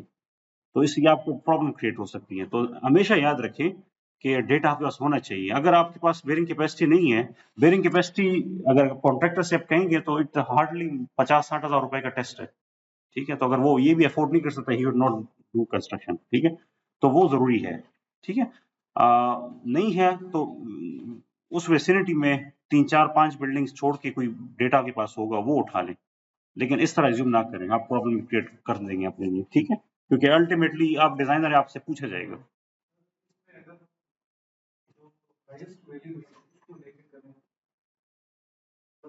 करते हैं, ठीक है। अभी हम थोड़ा सा वो देखते हैं, वॉल्स का देखते हैं, ठीक है, उसके बाद फुटिंग का करेंगे, तो इसको हम अनचेक करते हैं, ठीक है।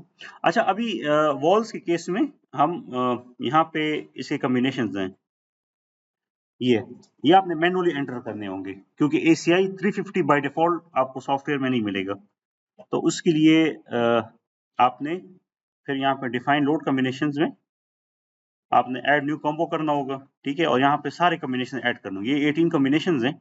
अगर आपके पास कहीं पे सॉइल का लोड होगा, कहीं पे सॉइल का लोड होगा, ठीक है, तो वो सॉइल का लोड नॉर्मली आपको पता है कि अंडरग्राउंड वाटर टैंक में होता है, तो आप वो कॉम्बिनेशन लेंगे, अदरवाइज वो जीरो हो जाएगी, आप नहीं लेंगे। और जहाँ पे वाटर है तो वाटर का आप ले लेंगे। तो ये फॉर एग्जांपल मैं कॉम्बो 1 ऐड करता हूँ, इसमें आपके पास डेड है, सरचार्ज आपके पास जो ऊपर लोड होता है, ठीक है, या सुपर इम्पोज डेड लोड जिसे हम कहते हैं, तो इसको सरचार्ज कहते हैं। सरचार्ज भी आपके पास अंडरग्राउंड वाटर टैंक में होता है, और ओवरहेड में नहीं होता, तो ये जीरो हो जाएगा। तो यहाँ पे आपके पास क्या आ जाएगा, dead load plus water load आ जाएगा। तो अब इसको ऐड करते हैं,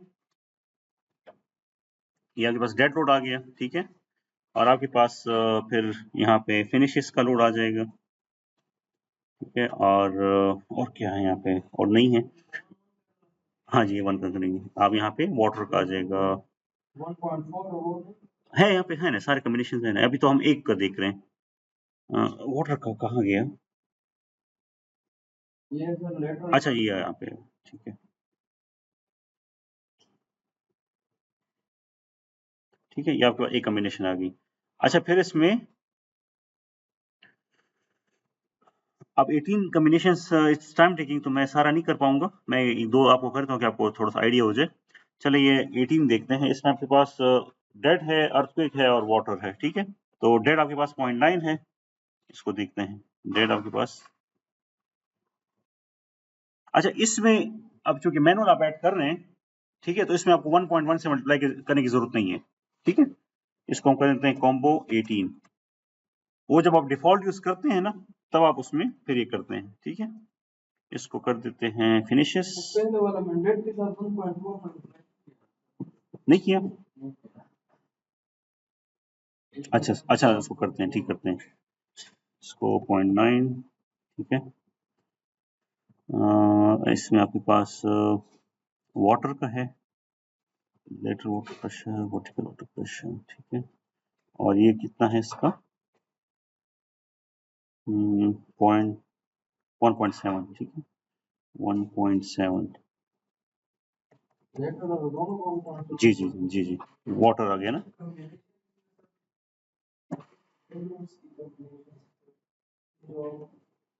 हाँ जी हाँ जी, ये है ना, ये आपके पास है ना, देखिए ये नजर आ रहा है सबको इसमें, या नहीं नजर आ रहा?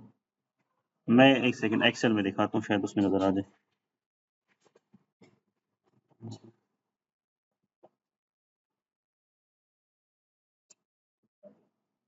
अब नजर आ रहा है, ठीक है। यही कॉम्बिनेशन है, ठीक है। तो इसमें देखिए ये डेड लोड है, ये वाला डेड लोड है, ठीक है। आपके पास ये क्या,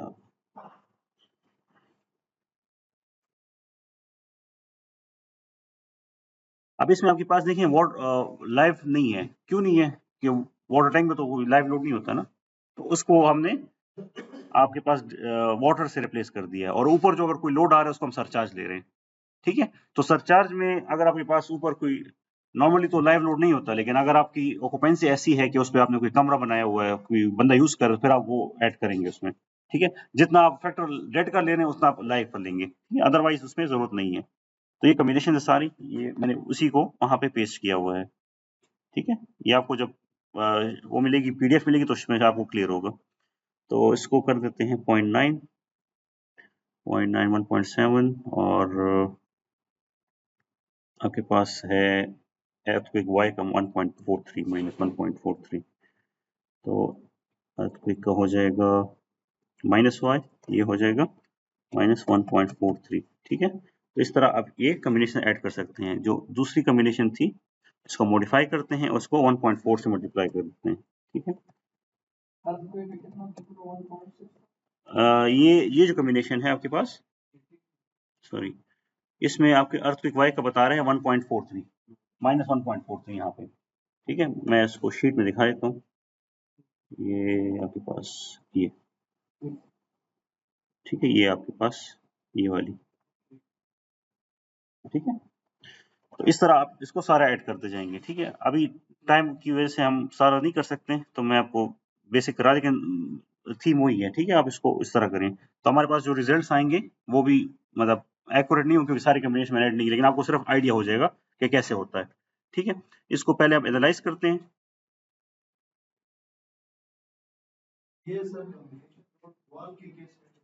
जी जी जी, वो वाटर टैंक के लिए हम कर रहे हैं, ठीक है। वाटर टैंक की जो वॉल है उसके लिए कर रहे हैं। अगर अगर इसमें फॉर एग्जांपल आपके पास नीचे कोई शेयर वॉल हो, तो वो तो वाटर स्ट्रक्चर नहीं है ना, उसे फिर आप ये नहीं फॉलो करोगे, ठीक है। आप सिर्फ इसके लिए कर रहे हो। अच्छा, आपके पास आपके सारी एनालिसिस आ जाएंगे, ठीक है। अच्छा, इसमें जो आपके पास बाय डिफॉल्ट ये जो एनालिसिस आती है ना, ये वाली, ये सारी डिफाइंड है उसके लिए, फ्रेम के लिए, ठीक है। तो आपने इसको जो इसके चेक्स हैं एनालिसिस के, वो आपने फिर मैनुअली देखने होते हैं, ठीक है। क्योंकि ड्रिफ्ट और बाकी चीजें तो फ्रेम के टर्म्स में ये बताता है। शेल के केस में सिर्फ आपको शेल स्ट्रेस ये बता देता है, उससे आप देख सकते हैं कि कितना स्ट्रेस उसमें आ रहा है, तो वो आपको हेल्पफुल है। बाकी एसीआई के जो फॉर्मूले हैं, फॉर एग्जांपल यहाँ पे इन्फोर्समेंट के फॉर्मूले हैं, बाकी जो शेल स्ट्रेसेस हैं वो आई थिंक वो पीडीएफ मेरे पास कहीं होगा, तो यहाँ पे आप देख सकते हैं। इसको मैं अगर देखता हूँ, कंट्रोल का स्ट्रेस, ठीक है।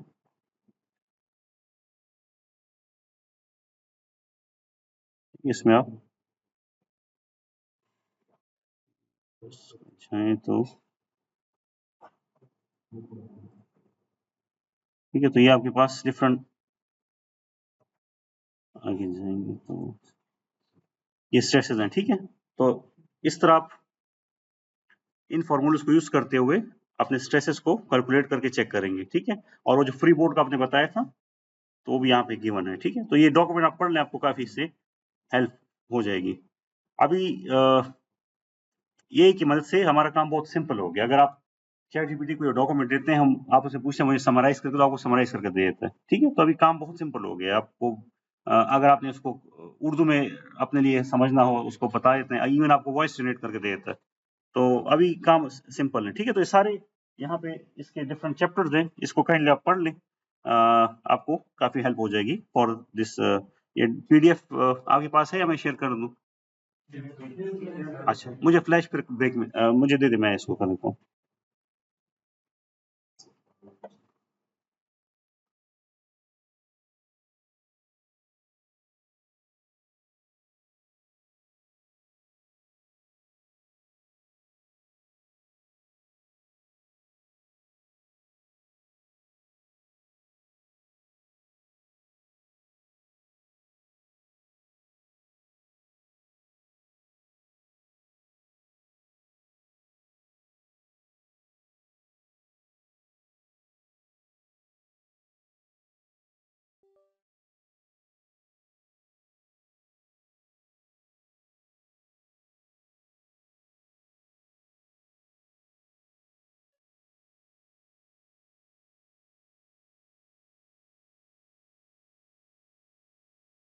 ठीक है, ये आपके पास आ गई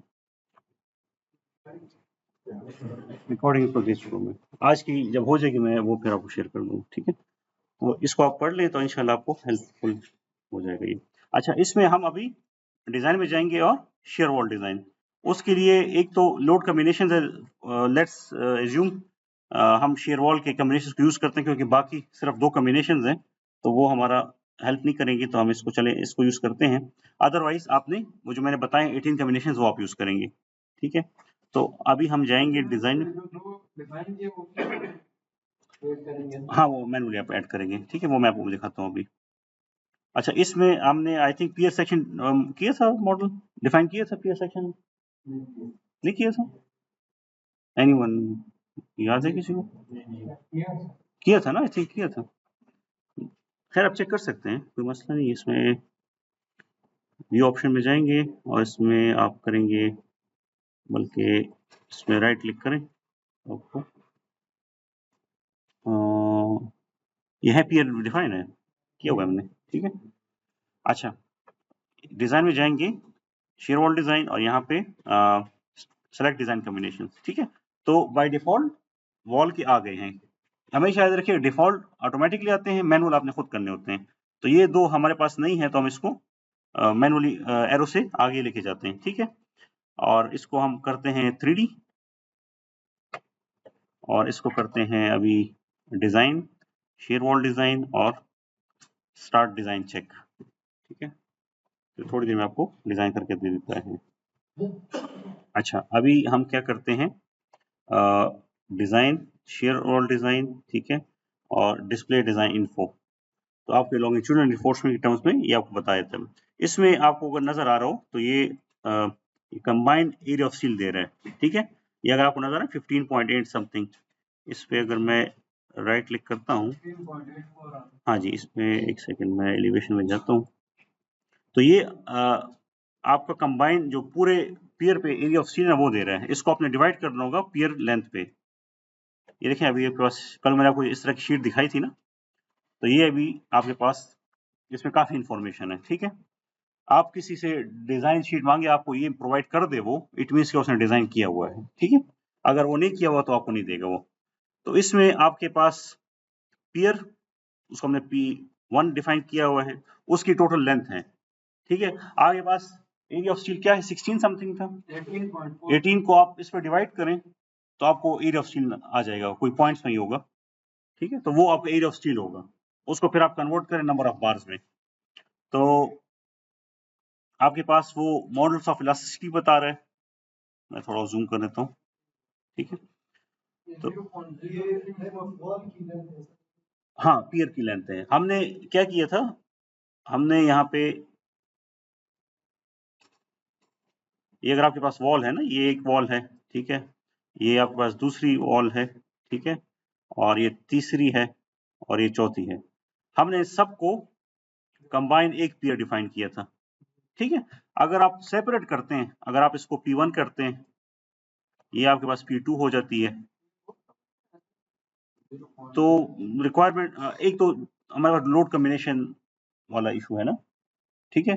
दूसरा ये कि हमने शायद जो थिकनेस है ज्यादा प्रोवाइड की हो वाटर टैंक की, तो ये आपको पता चल जाता है ना कि क्या होना चाहिए था, ठीक है। ये तो सिर्फ एक वो है, एक आपको एक हैंड्स ऑन प्रैक्टिस देनी है। एक्चुअल में तो इस तरह नहीं हो सकता, कोई गलती वगैरह हो सकती है, क्योंकि लोड कम्बिनेशन और बाकी चीजें हमने उसको थोड़ा अभी उस तरह नहीं किया जैसा होना चाहिए था।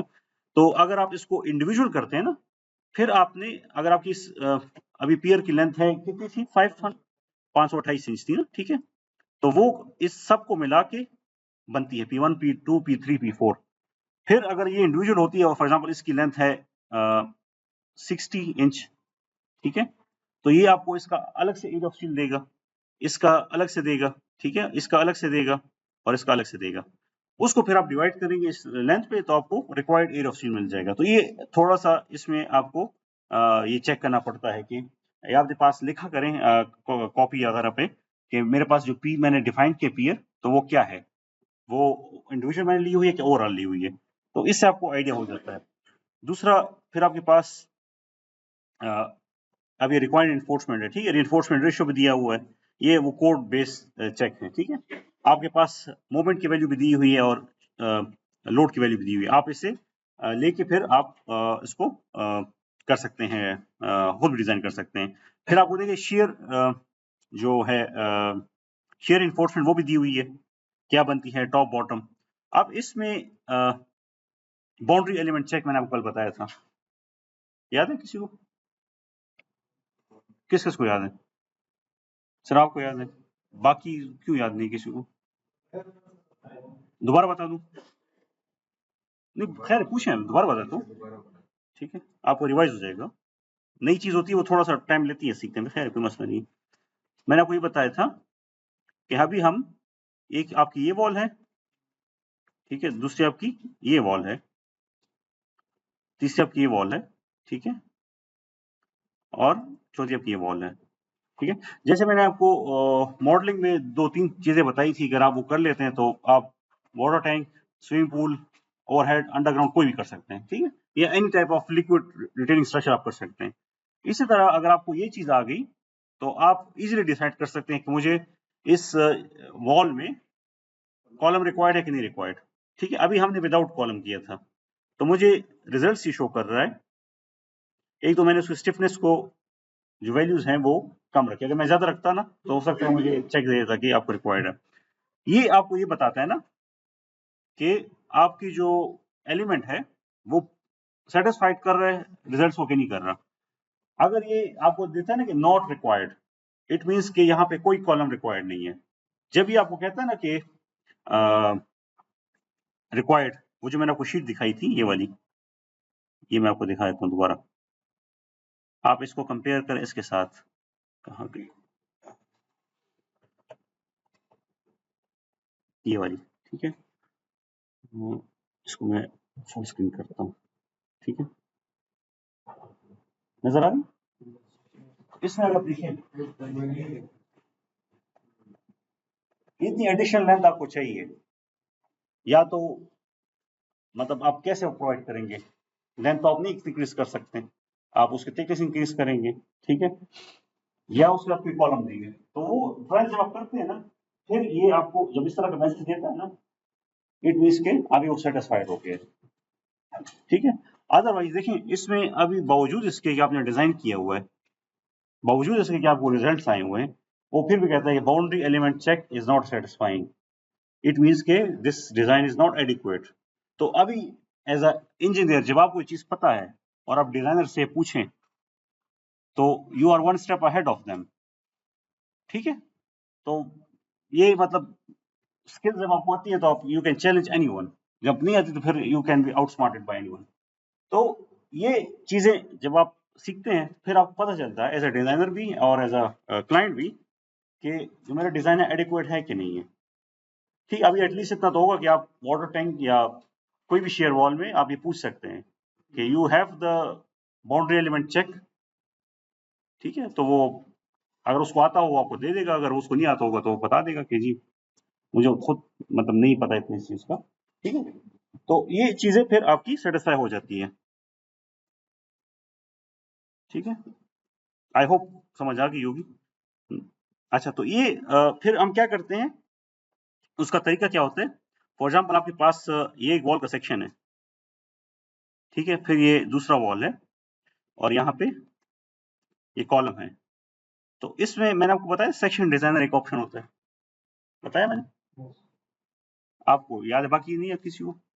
चलो मैं दिखा देता हूँ, कोई मसला नहीं है। जब ना पता हो खैर पूछा करें, there is no harm in asking anything. ठीक है, ये टेबल समझ आ गई आपको, इसमें वैल्यूज कैसे कैलकुलेट होती है। ठीक है, अच्छा, इसमें हमारे पास डिफाइन में सेक्शन प्रॉपर्टीज में फॉर एग्जांपल कोई भी सेक्शन हम डिफाइन कर रहे हैं, वॉल सेक्शन कर रहे हैं। ठीक है, अभी तो लॉक्ड है तो वो शायद हमें उधर ना लेके जाए, लेकिन मैं दोबारा देखता हूँ फ्रेम सेक्शन। ठीक है, मॉडिफाई शो, चलिए इसको अनलॉक करेंगे फिर मैं आपको बताऊंगा, फिलहाल इस पे कंसंट्रेट करते हैं। तो आपके पास जो रिजल्ट्स आते हैं ये, इस पे फिर आप इस तरह की एक्सेल शीट बनाते हैं, उसमें ये चेक्स लगाते हैं मिनिमम। अब ये जो पैरामीटर्स हैं ये मेरे ACI 350 के पैरामीटर्स हैं। ठीक है, जब आप नॉर्मल शेयर वॉल के लिए करोगे फिर आप पे उसके पैरामीटर उस कोड के लगाओगे जो मिनिमम और मैक्सिमम स्टील है। अब यहाँ पे आपको मिनिमम वर्टिकल रिबार और फॉर टेम्परेचर श्रिंकेज और मैक्सिमम फ्लेक्चर रिबार, ये सारा आपको बताता है। तो आप अपनी वैल्यू को देख सकते हैं कि वो मिनिमम से ज्यादा होनी चाहिए, मैक्सिमम से कम होनी चाहिए। ठीक है, अगर वो मिनिमम से कम है इट मीन्स कि आपका डिजाइन बहुत ज्यादा वो है, लो है, आपको एटलीस्ट मिनिमम तो फॉलो करना है, फिर मिनिमम पे आप जाते हैं।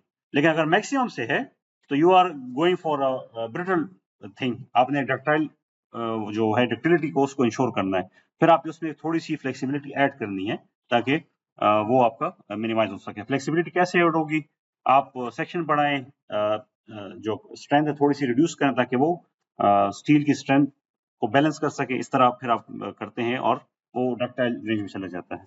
किसी का कोई क्वेश्चन था इसमें? नथिंग। अच्छा, तो ये आपको समझ आ गई। अच्छा, इसमें अभी हम इसको देखते हैं और डिस्प्ले डिजाइन। अच्छा, इसमें ये भी आप देखेंगे ना, verify analysis versus design section. ठीक है, तो अगर ये मैच कर रहा है तो आपकी वो आपस में टैली कर रही हैं, अगर वो नहीं कर रहा इट मींस कि समथिंग इज देयर। फिर आपके पास यहाँ पे डिस्प्ले डिजाइन इन्फो में आपके पास इसमें की काफी चीजें हैं और आइडेंटिफाई ऑल फेलियर्स। ठीक है, ये आपको फ्रेम में भी शो होता है और इसमें भी शो होता है। आप जब इसे करते हैं तो ये आपको दिखा देगा, कहीं पे कहीं फेल हो रहा हो ना मेंबर, वो आपको दिखा देगा, नहीं है तो वो आपको इस तरह आपका आइडेंटिफाई PM फेलियर। ठीक है, लोड मोमेंट जो फेलियर है, तो काफी चीजें इसमें आपको हेल्प आउट हो सकती है। ठीक है, आपके पास अगर आपको ETABS आता हो तो आप किसी डिजाइनर से उसकी फाइल मंगवा के सारी चीजें खुद भी देख सकते हैं कि उसने एक्यूरेट की है कि नहीं की। उसमें आप मॉडिफाइड्स देख सकते हैं, उसमें आप ये बाकी चीजें देख सकते हैं कि मेंबर्स पास हो रहे हैं फेल हो रहे हैं। तो पर्सनली मैं अक्सर क्लाइंट से जो आपके डिजाइनर से मैं मंगवाता हूँ, फिर उसको हम वेरीफाई करते हैं। ठीक है, तो ये चीजें आप आई होप समझ आ गई होगी। तो मैं इसको अनलॉक करता हूँ। अभी थोड़ा सा मैं सेक्शन डिजाइनर का आपको बताता हूँ, फिर उसके बाद हम फुटिंग पे जाएंगे, उसको फिर मॉडल करेंगे। तो ये अब सेक्शन प्रॉपर्टीज में हम जाएंगे, फॉर एग्जाम्पल वॉल सेक्शन है। ठीक है, यहाँ पे नहीं, यहाँ पे तो नहीं है, यहाँ पे पहले इसमें जाते हैं फ्रेम में, सेक्शन प्रॉपर्टीज फ्रेम सेक्शन। ठीक है, अब ऐड न्यू प्रॉपर्टी। ठीक है, इसमें ये सेक्शन डिजाइनर है, नजर आ रहा है आपको। हमने तो सिंपल रेक्टेंगुलर सेक्शन किया था, इसमें आप सर्कुलर कर सकते हैं, ट्रेपेजॉइडल कर सकते हैं, इस तरह का प्रीकास्ट सेक्शन कर सकते हैं, स्टील सेक्शन कर सकते हैं, स्टील कॉम्पोजिट कर सकते हैं। ठीक है, और जनरल अगर कोई अनसिमेट्रिकल शेप हो वो आप कर सकते हैं। ठीक है, सेक्शन डिजाइनर में फिर आप जाते हैं, आप फॉर एग्जांपल आपके पास एक वो है, ये आपके पास कॉलम है। ठीक है, और इसके साथ आप क्या करते हैं, दूसरा ये एक वॉल है, ठीक है, ये एक वॉल हम ड्रॉ करते हैं, ठीक है। और फॉर एग्जांपल यहाँ पे ये अब जिस तरह ज्योमेट्री हम सेट करते हैं उस तरह करते हैं। तो सेक्शन डिजाइनर में हम क्या करते हैं, वो जो वॉल होती है पहले तो अनसपोर्टेड होती है, ये जो कॉलम है उसके साथ ऐड हो जाता है, तो वो जस्ट लाइक आई सेक्शन बन जाता है। तो वो कॉलम है that becomes the part of the lift, the part of the shear wall. तो वो उस कैपेसिटी को फिर इकट्ठे उसको रेजिस्ट करते हैं जो लोड्स आ रहे होते हैं, तो इसलिए आपका बाउंड्री एलिमेंट चेक फिर पास हो जाता है, ठीक है। तो ये अक्सर लिफ्ट के केस में ये इशू आता है, तो फिर हम इसको इस तरह सेट करते हैं, ठीक है। इसकी थोड़ी सी लिटरेचर आई थिंक यहाँ पे कहीं है, मैं आपको दिखा देता हूँ, आपको हेल्प आउट कर देगी वो। हाँ, ये नजर आ रही है आपको, इसमें शेयर वॉल में विजिबल है। एक आपके पास जनरल रिइंफोर्समेंट होती है, एक यूनिफॉर्म रिइंफोर्समेंट होती है, एक CNT compression and tension reinforcement होती है, ठीक है। तो क्या डिफरेंस है, ये डिफरेंस है दोनों में, तीनों में, ठीक है। नॉर्मली हम जनरल पे काम करते हैं, और सीएनटी तब जब आपके पास इस तरह का बाउंड्री एलिमेंट इशू आ जाता है, तो एक मेंबर जब आपको वॉल पे लोड आते हैं तो एक कंप्रेस होता है, एक टेंशन में जाता है, ठीक है। तो उसको हम जब न्यूट्रल एक्सिस पे डिवाइड करते हैं तो compression member and tension member, CNT member, तो उसमें फिर वो चीज हम करते हैं। तो ये तीनों ऑप्शन आपको ईटेब्स में अवेलेबल है, आप जिसको भी जिस तरह डिजाइन करना चाहो आप कर सकते हैं, ठीक है। ये थोड़ा सा मतलब एडवांस है, लेकिन चले आपको बेसिक मैंने आइडिया दे दी है, आप उसको फिर यूज कर सकते हैं। अच्छा, अभी हम क्या करते हैं, पहले अपने फुटिंग को मॉडल करते हैं, ठीक है। और उसके बाद इसको, क्योंकि हमारे पास टाइम थोड़ा है तो कोशिश करेंगे इसको कंप्लीट करें। बेस पे जाएंगे, ठीक है। और सबसे सिंपल मैंने बताया था कि क्या है, राफ्ट मॉडल करना, ठीक है। तो आई थिंक हमने डिफाइन किया हुआ है स्लैब सेक्शन में राफ्ट, हाँ किया हुआ है, फुटिंग की हुई है। हम क्या करते हैं, इस ऑप्शन यूज करते हैं और एक राफ्ट को ड्रा करते हैं, सॉरी यहाँ से ये आपकी ड्रॉ हो गई, ठीक है। अभी यहाँ पे देखिए डायरेक्ट मैंने सेलेक्ट किया तो गलत है, मैं इसमें जो प्रॉपर्टी है वो फॉर एग्जांपल 14-12 इंच कर देते हैं, लेट्स सी क्या बनता है इससे, ठीक है। ये आपकी ड्रॉ हो गई, और हम इसको क्या करते हैं, ड्रॉ करने के बाद इसको थोड़ा एक्सटेंड करते हैं, क्योंकि ये अभी सेंटर ऑफ द कॉलम आ रही है। अगर आपके पास बाउंड्री जगह नहीं है तो एटलीस्ट कॉलम के एज तक तो जाएगी ना, तो हम इसको जितनी कॉलम की थिकनेस है उस तक, अभी हाफ ऑफ द कॉलम आ रही है, हाफ, अगर कॉलम आपका 15 इंच है तो इसको 7.5 इंच होना चाहिए। अगर आपके पास जगह है तो आइडियली थोड़ा सा और इसको एक्सटेंड करें, ताकि आपकी बेरिंग वो अच्छी आ जाए, बेरिंग प्रेशर कंट्रोल में आ जाए। तो हम क्या करेंगे, इसको एडिट में करेंगे, एडिट जाएंगे, एडिट शेल्स, और यहाँ से एक्सपेंड श्रिंक एरियाज, ठीक है। आपने जितना इसको एक्सटेंड करना हो, तो आप फॉर एग्जांपल हम इसको कितना करें, 12 इंच कर दें, कोई वैल्यू बता दें जी, 2 फुट। कोशिश करते हैं कि फेल हो तो जरा हमें आइडिया हो जाएगा क्या फेल हो रहा है, ठीक है। हम इसको करते हैं फॉर एग्जांपल 9 इंच पे कर, 9, ठीक है, 9 इंच पे कर लेते हैं, ठीक है, देखते हैं क्या होता है। अच्छा, अभी इसमें आपने जो मैंने आपको मॉडुलस ऑफ सब ग्रेड बताया था ना, वो असाइनमेंट हम करते हैं। आपकी जो बेरिंग कैपेसिटी की वैल्यू होती है ना, सबसे इंपॉर्टेंट चीज है कि बेरिंग कैपेसिटी है, वो आपके पास है तो आप उसको इजीली मॉडल कर सकते हैं। तो हम यहाँ पे हम क्या करेंगे, वैल्यूज देखते हैं हमारे पास क्या कैलकुलेट है। यहाँ पे it was I think here,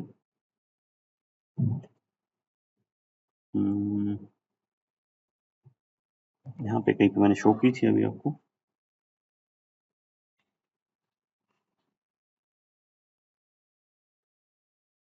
हाँ ये यहाँ पे, ठीक है, ये आपके पास है, तो इसको देखते हैं हमारे पास क्या वैल्यू बनती है।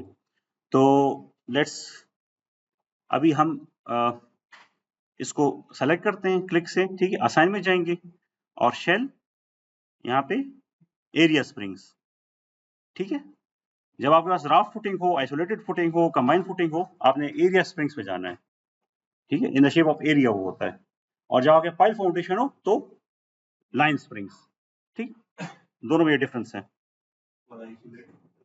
आइसोलेटेड एरिया फुटिंग है ना, एरिया की शक्ल में, जहाँ पे एरिया आपको मिल रहा है ना, एरिया की शक्ल में होगा। जहाँ पे पाइल फाउंडेशन है ये, तो वो in the shape of point होता है ना, ठीक है, तो वो पॉइंट इधर मिल जाएगा। तो हम एरिया स्पेसिस पे जाएंगे और यहाँ पे हम इधर बेयरिंग कैपेसिटी अपनी डिफाइन करेंगे। ऐड न्यू प्रॉपर्टी में आप इसको नाम दे दें बेयरिंग कैपेसिटी 1 TSF। ठीक है, अब यहाँ पे देखिए यूनिट्स क्या है, यूनिट्स क्या है नजर आ रहा है? किप, तो क्या बनता है क्यूब। ठीक है, तो आपने जो वैल्यू कैलकुलेट की है वो आपने वो वाली उठानी है, ये वाली क्या बनती है 0.045914। तो ये बहुत इंपॉर्टेंट है। आप सेफ में जब आप काम करते हैं तो वो यूनिट्स थोड़ा सा डिफरेंट होते हैं, तो हो सकता है वो पाउंड पर क्यूबिक इंच हो या पाउंड पर क्यूबिक फीट हो। ठीक है, तो इसको आप यहाँ से चेंज भी कर सकते हैं, नीचे यूनिट का बटन है, यहाँ से चेंज भी कर सकते हैं। ठीक है, अपने मर्जी का यूनिट लगा सकते हैं। तो ये है 0.045914, 0.045914। ठीक है, आपने इसको ऑल 3 डायरेक्शन में कर देना है और हम यहाँ पे कंप्रेशन ओनली करेंगे क्योंकि हमने कंप्रेशन को इफेक्ट को देखना है। ठीक है, ये जब आप करेंगे इसको ओके कर देंगे। ठीक है, इसको अप्लाई कर देंगे, ओके कर देंगे। तो अभी आपका जो बेयरिंग कैपेसिटी का उसकी जो वैल्यू है ना वो आपने अप्लाई कर दी है। अभी आपको जो ये डिजाइन करके देगा तो वो उस बेयरिंग कैपेसिटी के अकॉर्डिंगली करके देगा।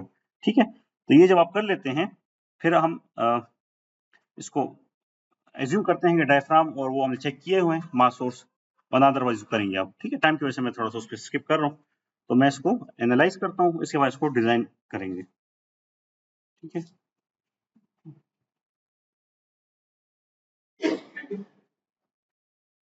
एनालिसिस हो गई, अभी डिजाइन में जाएंगे। ठीक है, और कंक्रीट स्लैब डिजाइन। ठीक है, और यहाँ पे सेलेक्ट स्टोरीज फॉर डिजाइन। अभी आपने कौन से स्टोरी को डिजाइन करना है, बेस को। ठीक है, तो डिजाइन कंक्रीट स्लैब डिजाइन और बेस को हम करते हैं। ठीक है, उसको ओके कर देते हैं, डिजाइन कंक्रीट स्लैब डिजाइन और स्टार्ट डिजाइन। ठीक है, तो आपको थोड़ी देर में डिजाइन करके दे देगा। ठीक है, अभी आप देखें यहाँ पे रिइंफोर्समेंट का जो कंटोर है डिफरेंट है उस स्लैब से, और इसमें हम 2-3 चेक्स लगाते हैं। सबसे पहला चेक हमारा है पंचिंग शेयर का। ठीक है, तो यहाँ पे डिस्प्ले पंचिंग चेक नजर आ रहा है, डिजाइन में गए कंट्री स्लैब डिजाइन और डिस्प्ले पंचिंग चेक। अब यहाँ देखें, अभी आपको वैल्यूज नजर आ रही है। स्लैब जो था वो कॉलम पे सपोर्टेड था, तो उसमें पंचिंग आ ही नहीं सकती अनलेस एंड अनटिल वो फ्लैट प्लेट हो। ठीक है, तो यहाँ पे अभी आपने इसको चेक करना है और ये वैल्यू क्या होनी चाहिए 1 होनी चाहिए। ठीक है, तो अब मैं इस पे राइट क्लिक करता हूँ तो मुझे इस तरह की शीट ओपन हो गई है। ठीक है, बाकायदा उसमें लिखा गया है ACI 38019 punching shear check and design. तो उसमें लोड कॉम्बिनेशन उसने ऑटोमेटिकली सेलेक्ट की है। ठीक है, आपको उसने ज्योमेट्री बताई है। ठीक है, ये जो व्यू है ना, ये आपको सिर्फ ये बता रहा है कि रेक्टेंगुलर शेप है क्या है, एक्चुअल डायमेंशन ये नहीं है। ठीक है, और फिर आपको उसने कैपेसिटीज बताई है। तो पंचिंग शेयर रेशो क्या बन रही है 0.01, जो कि बहुत कम है। मतलब आपका जो फुटिंग की थिकनेस है बहुत ज्यादा है, इसको आपने फिर कम करना पड़ेगा। ठीक है, तो ये आपका पंचिंग चेक हो गया। ठीक है, इसके बाद हम करते हैं हमारे पास soil pressure display force stress diagram soil pressure नजर आ रहा है सबको। इसमें हम जो बिल्डिंग का प्रेशर है ना और जो रिएक्शन है हम देखते हैं कि कहीं वो ज्यादा तो नहीं आ रहा। मतलब एक अगर आपको मैं कहूँ कि आपकी क्या कैपेसिटी है लोड की, आप एक बैग अगर लेके जाते हैं ना तो उसके जो लोड है वो आपसे कम होना चाहिए, वरना आप उसको नहीं बर्दाश्त कर सकते। इसी तरह बिल्डिंग का जो लोड है, आप सॉइल की जो बेरिंग है अगर उससे ज्यादा का लोड उस पर आ रहा है तो वो फेल हो रहा है ना। ठीक है, तो आप वो चेक करते हैं। तो सॉइल प्रेशर में हम जाएंगे और यहाँ पे हम सर्विस लोड कॉम्बिनेशन से चेक करते हैं। ठीक है, और इसको अप्लाई करते हैं। ठीक है, जब अप्लाई करते हैं तो यहाँ पे देखें आपके पास वैल्यूज आ रही है, 0 है और 109 है। ठीक है, आप लोग को शायद नजर ना आ रही हो। मैं एक काम करता हूँ, मैं इसको सिलेक्ट कर देता हूँ ताकि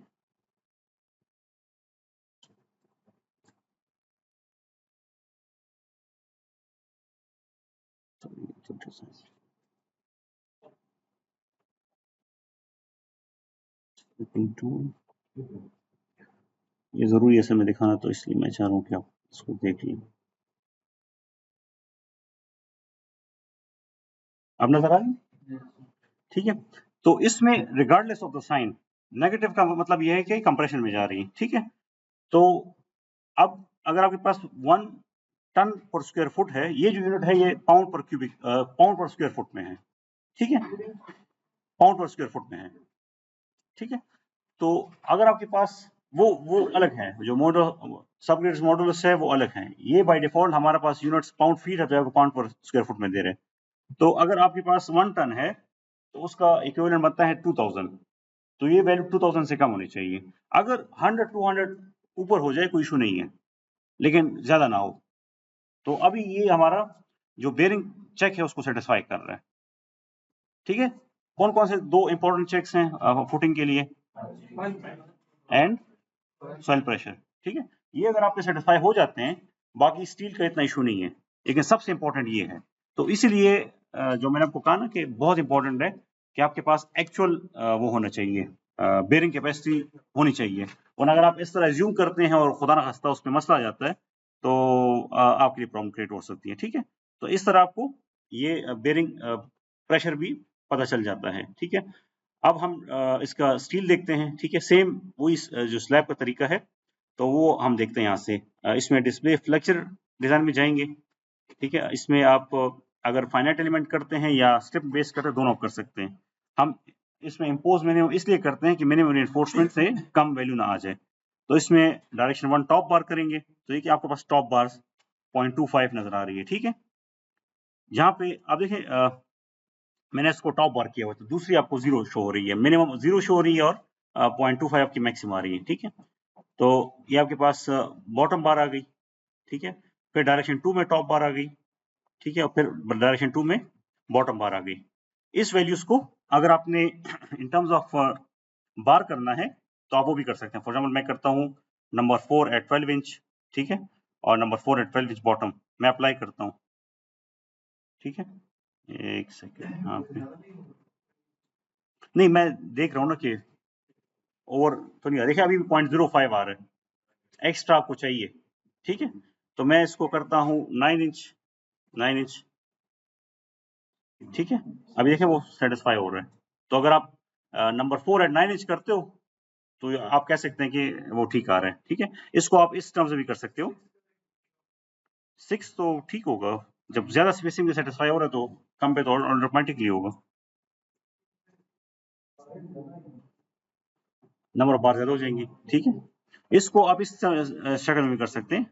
अगर यहाँ पे देखिए इन टर्म्स ऑफ मैंने बार किया हुआ है ना, अगर आप बार की जगह पे एरिया ऑफ स्टील की टर्म्स में करना चाहो, तो आपको पता है कि 0.31 नंबर 5 बार का एरिया स्टील है, 0.20 आप उस टर्म से भी कर सकते हो, ठीक है। तो आपको ये सारी इन्फॉर्मेशन यहाँ से, फिर अगर आप देखना चाहो ना कि मेरी मैक्सिमम मिनिमम रेंज क्या है स्टील की, तो आप यहाँ पे उसको रेंज दे सकते हो कि मिनिमम इतनी होनी चाहिए, मैक्सिमम इतनी होनी चाहिए, तो आपको बता देता है, ठीक है। तो इस तरह आप टॉप बार बॉटम बार सारी कर सकते हो। तो यहाँ से फिर आपको मैनुअली एक्सेल शीट में अपनी वैल्यूज को ले जाके फिर आप अपने लिए मैनुअल डिजाइन भी कर सकते हो, जैसे यहाँ पे किया गया है, ठीक है। यहाँ से अगर आप मोमेंट की टर्म्स में करते हो, और अगर आप एरिया ऑफ स्टील निकाल के रिक्वायर्ड, ये याद रखिएगा जब भी एरिया ऑफ स्टील आप निकाले तो एक्सेल शीट की मदद से आप उसको कोड बेस्ड चेक्स लगाएं, क्योंकि ई टैब्स आपको बेसिक मिनिमम मैक्सिमम दे देता है, लेकिन कोड बेस्ड चेक आपने खुद चेक करने हैं, वो आपका काम है उसको चेक करना, ठीक है। फिर इसी मॉडल को जब हम कैड में एक्सपोर्ट करते हैं, फॉर एग्जाम्पल जैसे हमने क्वेश्चन किया था, इसको मैं चल एक्सपोर्ट करता हूँ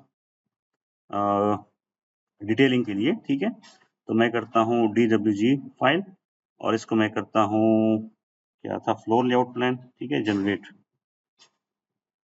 लेट्स सी यहाँ पे ऑटोकैड की फाइल ओपन होगी, लेट्स चेक इट आउट।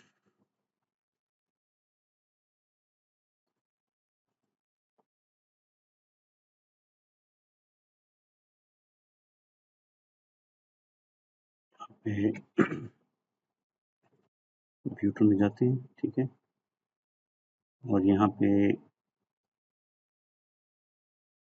हमारे पास टाइम था 10:53, ये आ गया, ठीक है, बेस आ गई, ठीक है। इसको zoom extend करें। तो ये आपके पास इस तरह का जो लेआउट है आ गया, तो इसलिए इजीली इसमें आप डिटेलिंग कर सकते हैं, ठीक है, यूजिंग द AutoCAD कमांड्स। तो आई होप आप लोग कुछ समझ आ गई होगी। तो that was all from my side. कोई क्वेश्चन हो तो काइंडली पूछ सकते हैं।